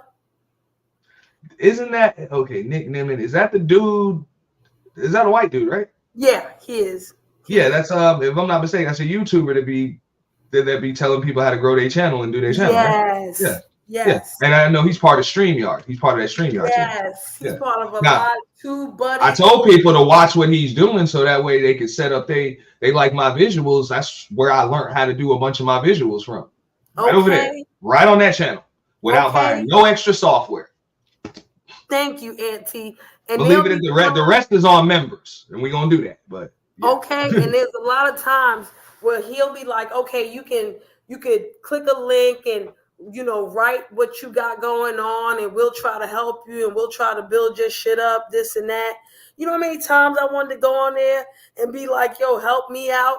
But I felt like if I told him what the fuck sector I'm he'd be like, nah, hey, what they're gonna tell you is, and I didn't do it neither because sometimes I catch the replays and stuff like that. Now when they're live, I'll just ask questions from the chat, and they're very, very like they're because there's not many people to be in the chat when they're live.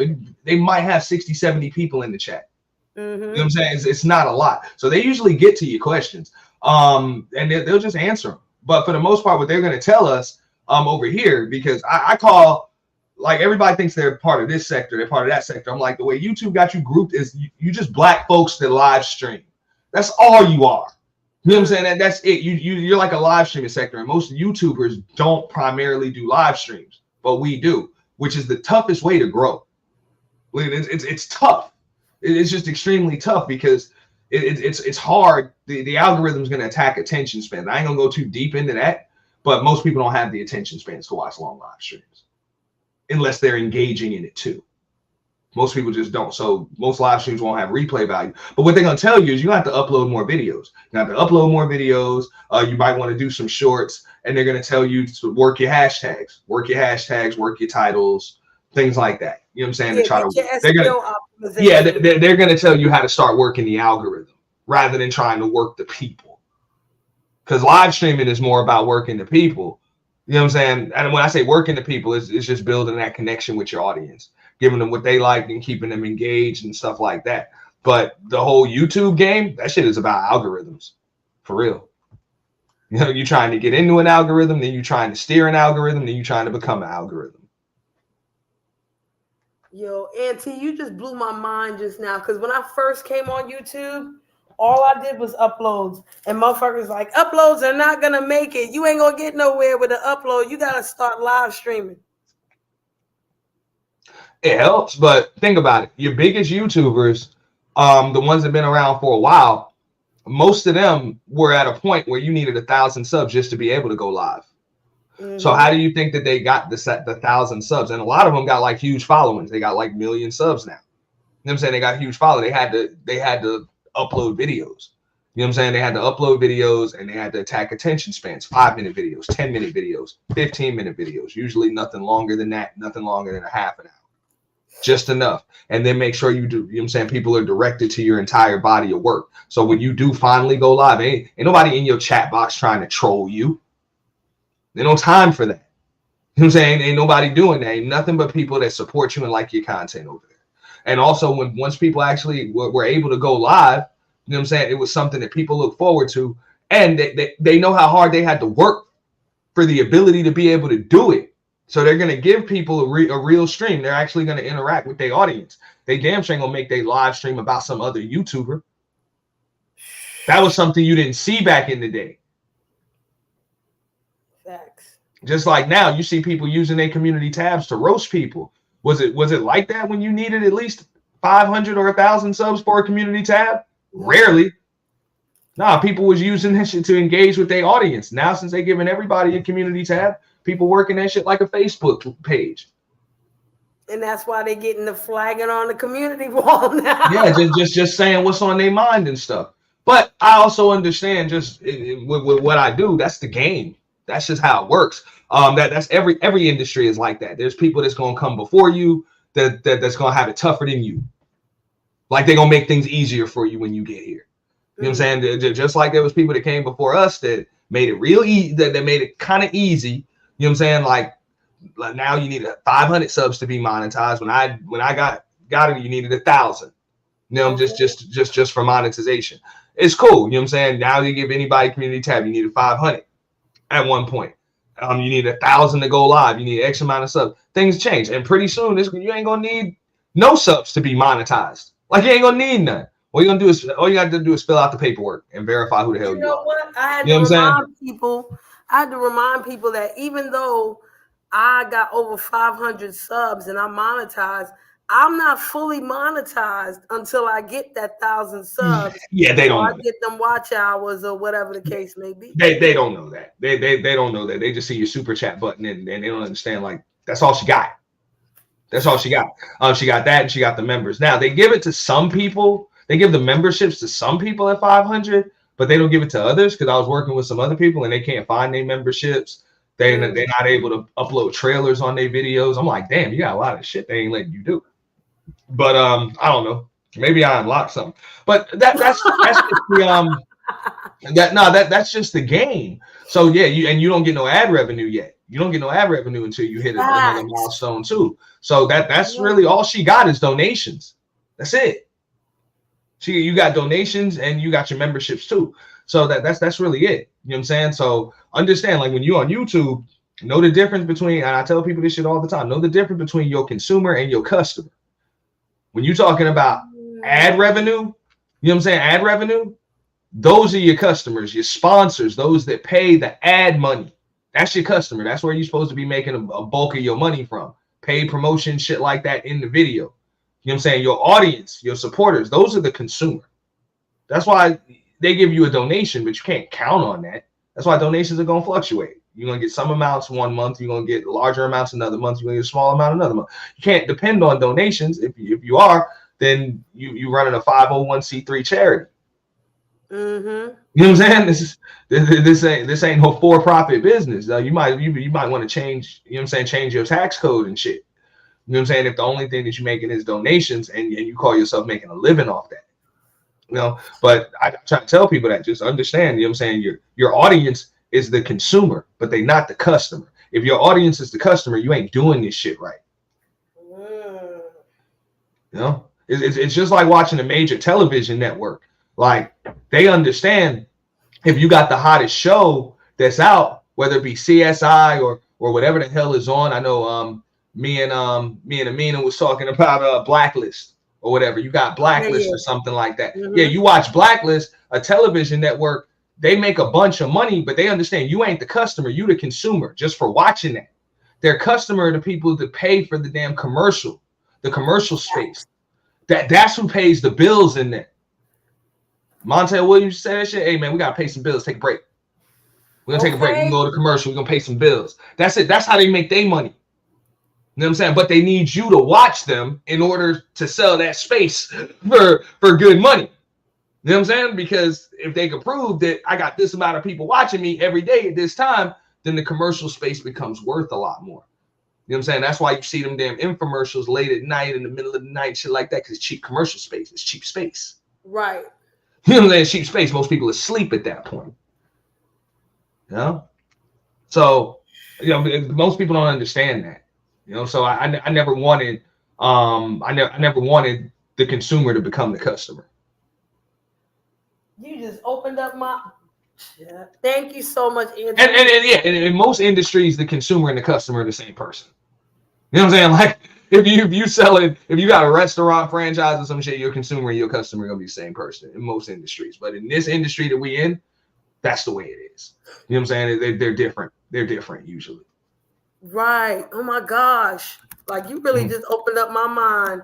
I'm telling you. Well, and don't get me wrong, that this is what you on here trying to do though. Like you got your memberships, you're gonna have your merchandise, you're gonna have other services that you're selling, your personal training, all of that other stuff. So in that case, you're helping to convert a lot of your consumers into customers too. You doing it right. You know what I'm saying? You doing it right. You're really supposed to be using this platform to promote other shit. You know what I'm saying? You're supposed to be doing that. You know, Okay. nothing wrong with that at all. So I'm just saying, if you don't have none of that other stuff that she was talking about, none of that other stuff going, you ain't selling no additional services, ain't no other links in your description or on your channel or none of that shit. The only thing you getting is super chats. Understand, your ass might as well be filing as a nonprofit. Fuck that 1099 shit. Okay? You need to be filing as a 501c3 charity because your whole business is based off donations. Okay. And I'm trying to make my YouTube page a LLC. Yeah, no, you should definitely do that. You should definitely do that. Yeah, definitely do that. Because right now they taxing you. It's like taxed as income. You know what I'm saying? So yeah, you should definitely do that for tax reasons. And you know what? Before I head out, not before I head out, but I want to pick your brain on something. Mm-hmm. Shout out to Godmama and Lurker, right? Because now they have something called the Concerned Citizens Podcast, which is about serious shit. It's not about this drama and blah, blah, blah. Mm-hmm. And I have 2 channels, right? I have this channel that's monetized, but then I have a health and fitness page that only has like 40 subs on it, so I can't even. Mm-hmm. I have to bypass and go through all of that. Well, trust me on that. All of them channels about to be monetized soon. I would give it no more than about 1.5 to 2 years. They're gonna monetize every human body. So They I greedy. don't have to, They greedy. We working for we working with some greedy ass motherfuckers when you talk about YouTube and Google and shit. You know what I'm saying? So they tried to get all of that bread. But go ahead. So I don't have to like take this page and totally switch it up, switch the name, switch everything, and then like like swap it. Like Tree Bad can have 41 subs and I can talk all the shit I want. But I got 700 over here, so I might as well change this to the fitness page and let it rock. All right, so yeah, I mean, if you're asking for my opinion on it, that's entirely up to you. That's definitely up to you. Like that's something that I chose to do. I planned it for probably about a month leading up to that event, but I was like, I'll be changing the name of this channel in the middle of the event. You know what I'm saying? I knew that it was either going to be in the middle of the event or right before it started. I chose to do it in the middle of the event. And that's just because I felt as though I had more to offer the space than just that event. You know what I'm saying? And I also I felt like the event could pretty much holds its own. The event and the channel holds its own. It doesn't need me to endorse it anymore. Kind of, you know what I'm saying? That's y'all shit. Y'all enjoy it. I just host it, and I don't even have to do that no more if I don't want to. Somebody else will do it for me if I ask. You know what I'm saying? So, I mean, there's no need for my name to be on it, and I'm not leaving YouTube. I'm not. I have another channel. You know what I'm saying? And that's what we know. That's why I use the Monopoly thing. I like we put up 3 houses in a hotel on that bitch, and we're gonna put up 3 houses in a hotel on another channel. We're just gonna build up more channels. Fuck it. We're gonna monetize 6, 7 of these motherfuckers, maybe more. You know, maybe even sell a couple. Who knows? You know, I really don't know. So that was something that I did. I can't tell you how it's gonna. I don't know how it's gonna work. It's all experimental for me. But that's really up to you. I would just say just do what you want. But those that rock with you gonna rock with you no matter what. See, I told myself this though. I'm gonna simulcast like the streams that I usually do. On that main channel, I'll just simulcast them onto both channels for the month of January, and then that's it. I'll strictly be uploading my personal content. You know what I'm saying? Like if I got to drag or roast somebody or some shit like that. You know what I'm saying? Yeah, I want to be a guest. Absolutely. If I want to drag, roast, or any of that shit where it's content that's near, dear, true to me, and I don't necessarily need a panel, I can just go up there and just go in. Then that's gonna be on the Boiler Room. That's my channel. That's me. But as far as everything else, where everybody's gonna be working together and all of that other stuff, and you know what I'm saying, we like the conversation, communication, confrontation theme. Yeah, we're gonna keep it true over there. No. Yeah, I like that. Yeah, we're gonna. That was, and like I said, I don't know how it's gonna work, so I'm not gonna sit here like that was genius or anything. Let's see how it works first. Right. But I just try to tell people, just don't be scared to do new shit. If you got an idea, do it. What's the worst that can happen? Shit won't work. Let's do something else. Okay, that's a fact. I appreciate that advice too. Fuck it. What's the worst that could happen? And motherfuckers will want to make it seem like they're the boogeyman, so they're the worst that will happen. But fuck them too. Well, when I did the first purge, keep in mind I had less than 500 subs. People told me because we spent more time promoting that one than any other one that we did. There were only 2 people that like publicly said it was going to work. There were still people that were like, look, I'm going to support you no matter what you do. Those were my actual supporters. Like, no matter what you do, I'll be there for it. And that was cool. But there were, everybody that had something vocal about it, with the exception of 2 people, was like, yo, this ain't going to work. This ain't going to work at all. Like, this is crazy. And it ain't going to stop nothing. Ain't nobody showing up to that shit. Don't nobody know who you are. You ain't inviting no big names. I heard it all. And I said, whatever, we just gonna do that shit. Like, we just gonna do it, and if it don't work, it don't work. What's the big deal? We'll just figure some other shit out. Like that what the fuck we do? This is business. You gotta try more shit. You know what I'm saying? McDonald's puts shit on the menu every year that nobody likes. And they'll send it over. They ain't going out of business. Don't like it. That's what I'm saying. They ain't going out of business. So I'm just saying you can't be scared of failure. That's my point when it comes to that. You just can't be.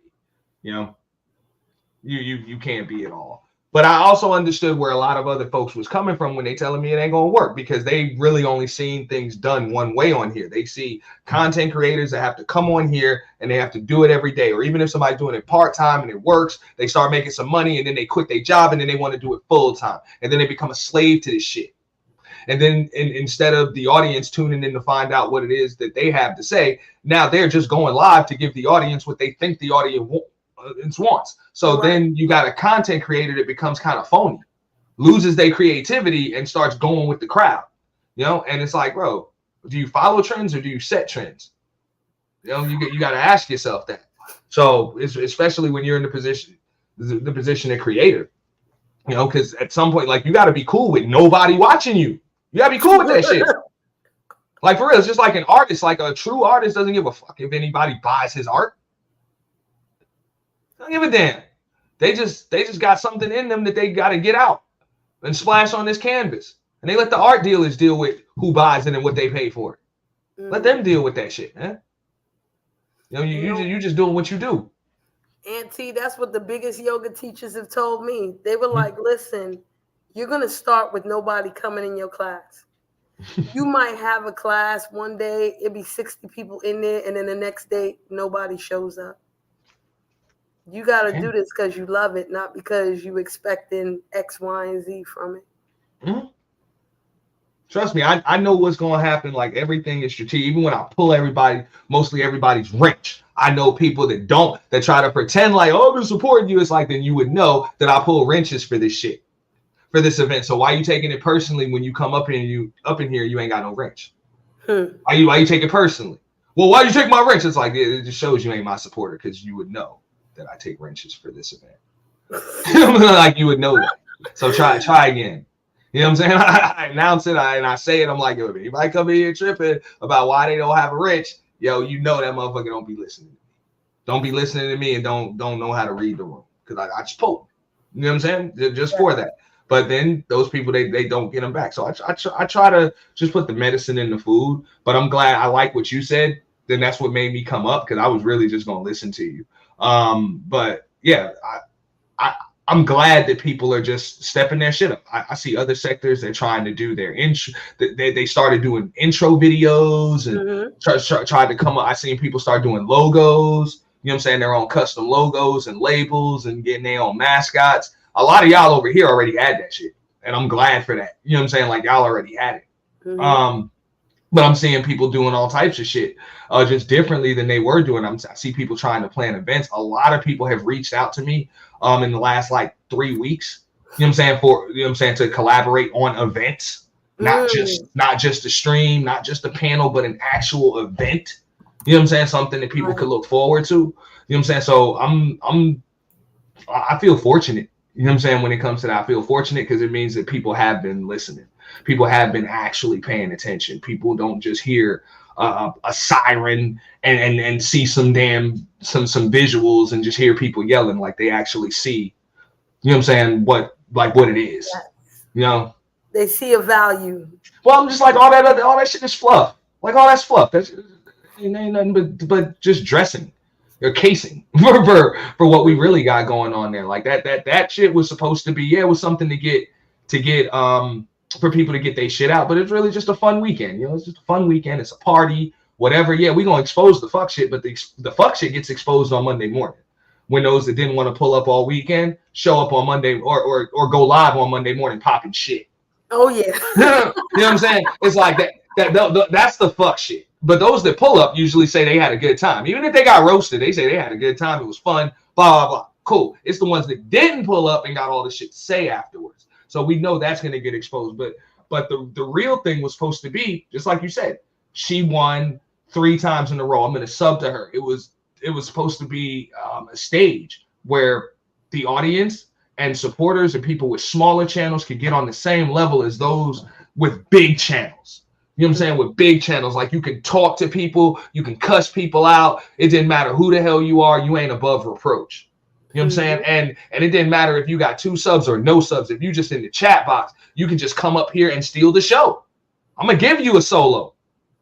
You ain't gonna have to fight over 10 people on this panel. Now, if you kind of bored, but I'm letting everybody get their solo at first. Go off.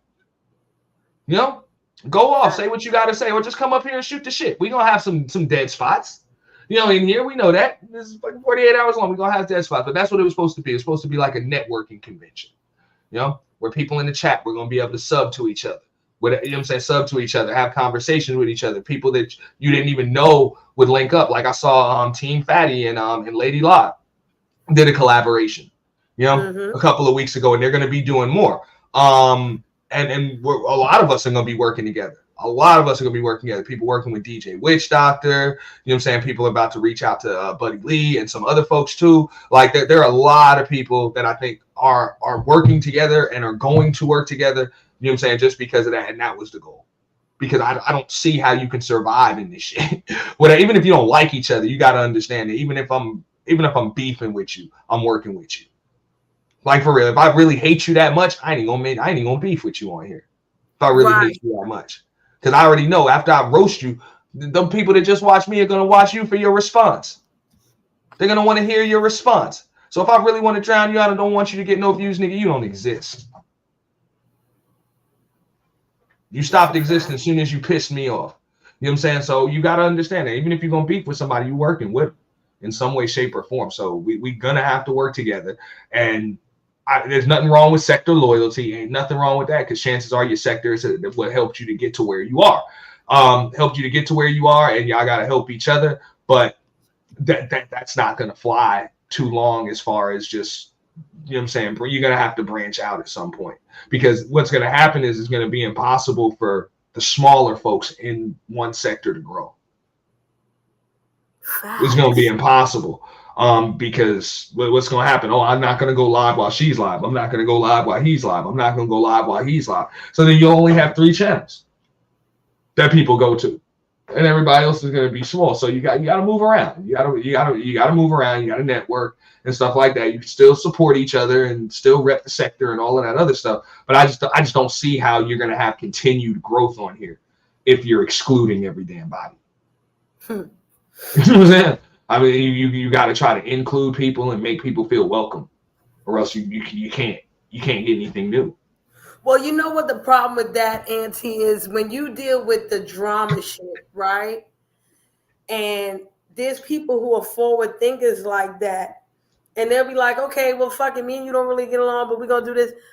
People will say that's flip-flopping, because they caught up in the drama aspect of things. Oh, y'all was beefing and now y'all ain't beefing no more? What the fuck? Was it a storyline? Was it fake? You know, like things like that.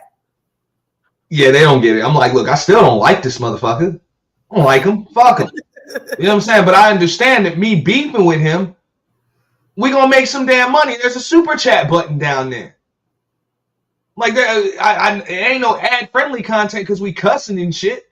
But, you know, it's a super chat button down there. So if it's a roast fest, you know what I'm saying? I'm about to have laughing emojis and people about to pay me for what I'm about to do to this nigga right now.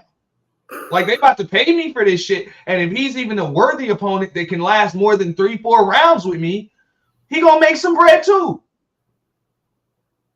I gotta be cool with that in order to beef with that dude in the first place. If I hate him that much and I don't want him to get nothing, man, I ain't gonna mention him. I ain't gonna mention him. He ain't gonna exist. When I do drag or roast him or something, I'm about to do that shit on like neutral ground on somebody else's channel. Make sure the bread goes over here or whatever. And then whatever, if he wants to respond, I'll make him turn his whole channel into some shit about me. Like I said, every stream that you do for the next month is gonna be about me. Now I own your channel. I had my own algorithm. Now you done gave me another algorithm. Appreciate it. You spell my name right? Okay. You know? That's what I'm saying. You want to focus on me? I'll focus on me. I just starve you. I'll starve and deprive you. I'm just saying, don't get me wrong. There are some people that I really hate that much, and that's what I do to them. You know? That's what I do. But I don't know most of y'all like that, so I wouldn't do that. You know, I wouldn't do that. Like I said, if it's to the point where I'm gonna beef with you to that level, and I'm like, okay, I'm about to make a bag on you, I gotta understand that you're gonna make a bag too. You should. You know, you should. And those that I know ain't talented enough or don't have the subs or any of that, because I had some dude, what the hell, I think he had like 48 subs or some shit like that, try to tag me in every damn video, trying to egg me on in the beef. I told him, motherfucker, bro, give me $2,500 up front, and I'll carry you for 7 rounds of beef. Like, I carry you for like 6-7 rounds. I carry you through the whole beef, back and forth, stream for stream. Oh, why would I pay you for that? I was like, why not? For me to beef with you, I would have to slow down and tell everybody watching me who the hell you even are. Facts. You know what I'm saying? That nobody even knows you, bro. I'll make a deal with you though. If you can get up to 500 subs, I'll charge you $12.50. No, I charge you half of that. But other than that, I don't see how I'm gonna make any money off of you. But you're gonna make a lot off of me because I'm about to bring a bunch of people over there to you. Because nobody knows who you are. Now a bunch of people about to know who you are. So there's nothing in it for me, but there's everything in it for you. So I'm gonna have to make my bread off you up front. That's real business. So don't come to me talking about business and you don't know what you're talking about. Because right now you're trying to waste my damn time.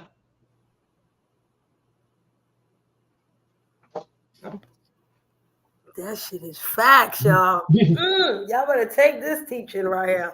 And I was like, I still don't like you, motherfucker. I don't like you. Fuck you. And your mother, and your life, and your dog. But we're going to leave it at that. I ain't going to mention your name on my channel. You are blocked. Okay? I'm not going to mention your name on my channel at all. Facts. No, you don't exist. You should be focusing on your own shit anyway. Build a platform for yourself instead of trying to clout chase me. But if you do, you want to bypass all that, you know what I'm saying? You want to skip all them trips to the gym and you just want to go to Dr. Miami and get right real quick. You know what I'm saying? That's it. You have to pay. Yep, it's true. You know what I'm saying? You have to pay. You have to pay up front. You pay short paper, you're going to pay that long money. And that's why I say some people, they not business people, because anybody really listening is like, that's a pretty damn good deal, believe it or not. You know what I'm saying? Like, it's a good deal. Like, he told you, you're going to make it back. Like, he'll carry you 7-8 rounds. You know what I'm saying? Hey, man, 2,500. Hey, if you can get up to 500 real quick, you just build it up, get it up to 500. It's only 1,250. He'll carry you 7-8 rounds stream for stream. What you got to bring in? $120 per stream? Something like that, $120 per stream. You can do some other videos. And then once you got the subs, you might even be able to earn a few. Like a few real supporters that might come back and keep supporting you and donating to you. And there's also people that hate me that might support you just because of who you going at. No? There's always those. So you should be able to make your money back. I ain't trying to beat you. I'm trying to give you a decent deal. But other than that, I don't like you're not just gonna chase clout off of me and think that, oh well, I'm gonna just piss you off until you do something. Like, nah, bro, it don't work like that. This is the internet, bro. I just hit the X button. I just block your ass, bro. Oh my gosh, Yeah. facts. I knew that when I got over here. I knew that, you know what I'm saying, people was probably gonna dox me. They were gonna open a nigga file. You know what I'm saying? You know what I'm saying? That's just part of growth. Somebody's about to open up your fucking file if you grow. Somebody's gonna say, fuck that nigga, he's fake, he's phony, I don't like him. If you growing properly, you're gonna get it. So I knew that shit. So I'm like, don't think a couple trolls is about to piss me off because I got my way of trolling too. I think that's where my problem is, because I'm like, I don't want to stoop to y'all levels, man. Now you troll them on your own level. That's why I tell them. I was like, I'll do things your way. I do it mine. Okay. Some people, that's their way of trolling. Oh, I'm gonna expose you. I'm gonna open up your file. Other people, it's like, oh, I'm gonna roast you. I'm gonna drag you. Like I said, I'm trying to make a motherfucker cry. I'm trying to make a motherfucker literally lose their mind and end up in therapy. See. And on meds. I'm not playing, bro. I'm about to make you feel like what the fuck you really are. Small. See, that was me when I was younger. Well, and I'm gonna do it in a very, very arrogant, condescending way. You know? So, you know, like I said, I do things differently, you know? Because I've had people sit there and beg, like just like old boy was, begging for my attention and everything else, just begging for it. And then I just say, hey, man, that's it, bro. You can't move no more. So I put a bounty on his head. I'm like, yo, I'm running up on every panel you're on. I'm paying people to tell me where the hell you at. And I don't care where you are. You can't speak there. No more. You're going to have to go back to your channel with 42 subs on it. And you got to make people go over there and listen to you. But these other platforms are no longer open to you. No, and if people ain't gonna take 20, 30, 50 bucks to boot you, whatever, dog, I'm just gonna run. If you up there, that means the panel's open. Cause I know your broke ass ain't supporting. So, hey, I'm about to run up there, and I don't care what the conversation is. I'm about to yell at you. I'm about to cuss you out. I'm about to derail the whole shit, and he can drop us both. Whoever the owner is can drop us both. Oh my gosh. But when I say you can't talk no more, you can't talk no more. And when I want you to have your voice again, I may allow it. Oh my God. That's the way I be trolling. Like, for real. I'll just make it real difficult for somebody to do what they was doing. Yeah, like that's how I learned that. You do that shit in real life. Make it so a motherfucker can't leave his house. So that's what it is. That's it. You gonna have to make a life in your own damn house. And if I really want to, you know what I'm saying, go all the way there, hell, you won't want to come on the internet. You won't even want to fuck YouTube. You won't even want to come on the internet. Facts. You won't even want to turn on your Wi-Fi, your router and shit. I get it. Well, Auntie, I could have you sitting here and talk to you for a long ass time, but I need the bathroom, and my spliff is getting dry. I need to bun it. Now I got you. I'm about to do the same.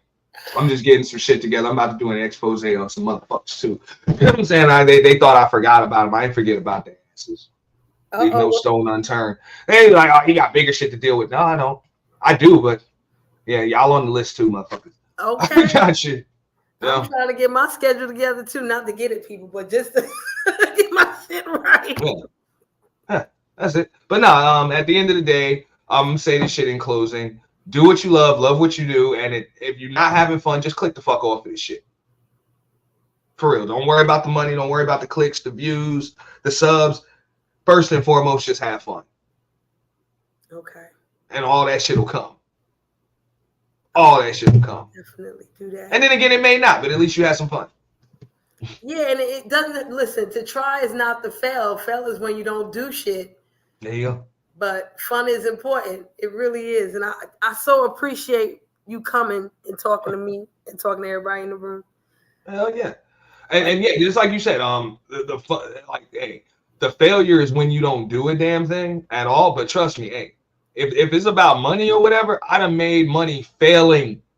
This is most of us living in America. Like, that's the way it is. Like, most failing businesses still done made some, you know what I'm saying? At least the owner made some money. Even if the business didn't make a profit, the owner made some money learning a lesson. That's the way it works. Like even my fuck ups and failures when it comes to YouTube, I done made a couple bucks on the way down. So shit happens. You know what I'm saying? If you're doing it right, you know what I'm saying, they'll pay you to make mistakes. That's the way the world works. So the only time you fail is when, just like she said, when you're scared to try. All right. But thank you so much for having me up. Appreciate you, Shree. Anytime, Auntie. And you feel free to pull up on me too. You click that link whenever you want, or just ask for it. You know. Okay. Just ask You for know, it. I'll be coming in there. I'll just be sitting quiet and shit. Yeah. Nah, like, hey, it ain't the purge. Like I say, it ain't the purge unless it's the purge. So you come up whenever. You know. You come up, Vampy. You know, meaning anybody want to come up, man? Just let me know, because I will drop these motherfuckers when they on that bullshit, and I will put their ass right backstage. I don't give a fuck. You know. My day. Thank you so much. It's all good, but like I said, that energy, we save it for that event. All right. Oh yeah, speaking of the purge, if that motherfucker Jalen try to talk shit to me in a motherfucking chat again, I will come the fuck up and roast his bitch ass. Fucking incel ass piece of shit. You lucky I got other things to worry about too. Mm-hmm. Yeah, Jalen's got issues, but shout out to Jalen's been around for all of the purges. And you know, I don't know what the hell is going on. Like, I don't know what the hell is going on, but yeah. feel free to do that shit. He will say some dumb shit. That is a given. He will say it. But he's a good sport. You can roast him. I don't. He's special. He is special. Yeah, or what's the term? Touched. He touched. He ain't touched yet. He need to be touched. Yeah, you're right. I'm sure as soon as he gets touched, he'll be a totally different and quieter person. All right. I believe that. But now feel free. Like, hey, that's kind of, Jalen was kind of like the default. It's like, okay, when you done ran out of motherfuckers to roast or whatever, you just go at him. Keep your shit sharp real quick up there. So shout out to everybody that saw like a strategy and shit like that. People picking targets instead of just going up there and yelling for no reason. You know what I'm saying? People, I like that type of shit. You know? So, but I'll give you a shout. Thank you so much for having me up. I appreciate it. Thank you All so right, much. I got the bell on, so I ain't gonna miss nothing. Okay, cool. Thank you. Peace. Oh shit. Yo, he really made my day. I'm gonna get out of here, y'all, because I gotta catch up on these tears. Happy tears. Shout out to Auntie. Shout out to everybody that's in here, that came in here, said what's up, added to the convo. Shout out to Master Fundi Fee. I won't say why, but she already know. Shout out to all y'all motherfuckers that believe in me, yo. And that's real talk. Because the only person that I'm really scared of, most of all, fear for, you know, the only person holding me back is me at the end of the day. You know, most of these issues I have, or these feelings or fears I have, it's I against I. You know what I'm saying? And that's with everybody. At the end of the day, it's I against I. It doesn't really matter what this other person has a problem with you about, or whatever. They can have their problems. They can have their issue. They can feel their weight. If you take it in and you own it, then you're going to own it. You know what I'm saying? And it'll still be I against I. You know what I'm saying? And if I'm in a friendship with somebody, the only people that can mess up that friendship is me and you. Because we in that ship. You know what I'm saying? So that's what it is. And I guarantee you, I'm going to take everything Auntie said. I'm going to soak it in. We're going to come back new. Everybody that listened in, soak it in, take it in. Throw away what you don't need. You do what it do. Yeah, big things are going on, and they still going to go on. And nobody's going to stop it. So I will holler at y'all. Okay? Y'all have a great evening. Y'all take care of yourself. And what did Jerry Springer used to say? Take care of yourselves and each other. All right? And if you've got a 5 head, you want to look fresh like this. Okay? Laters. Peace.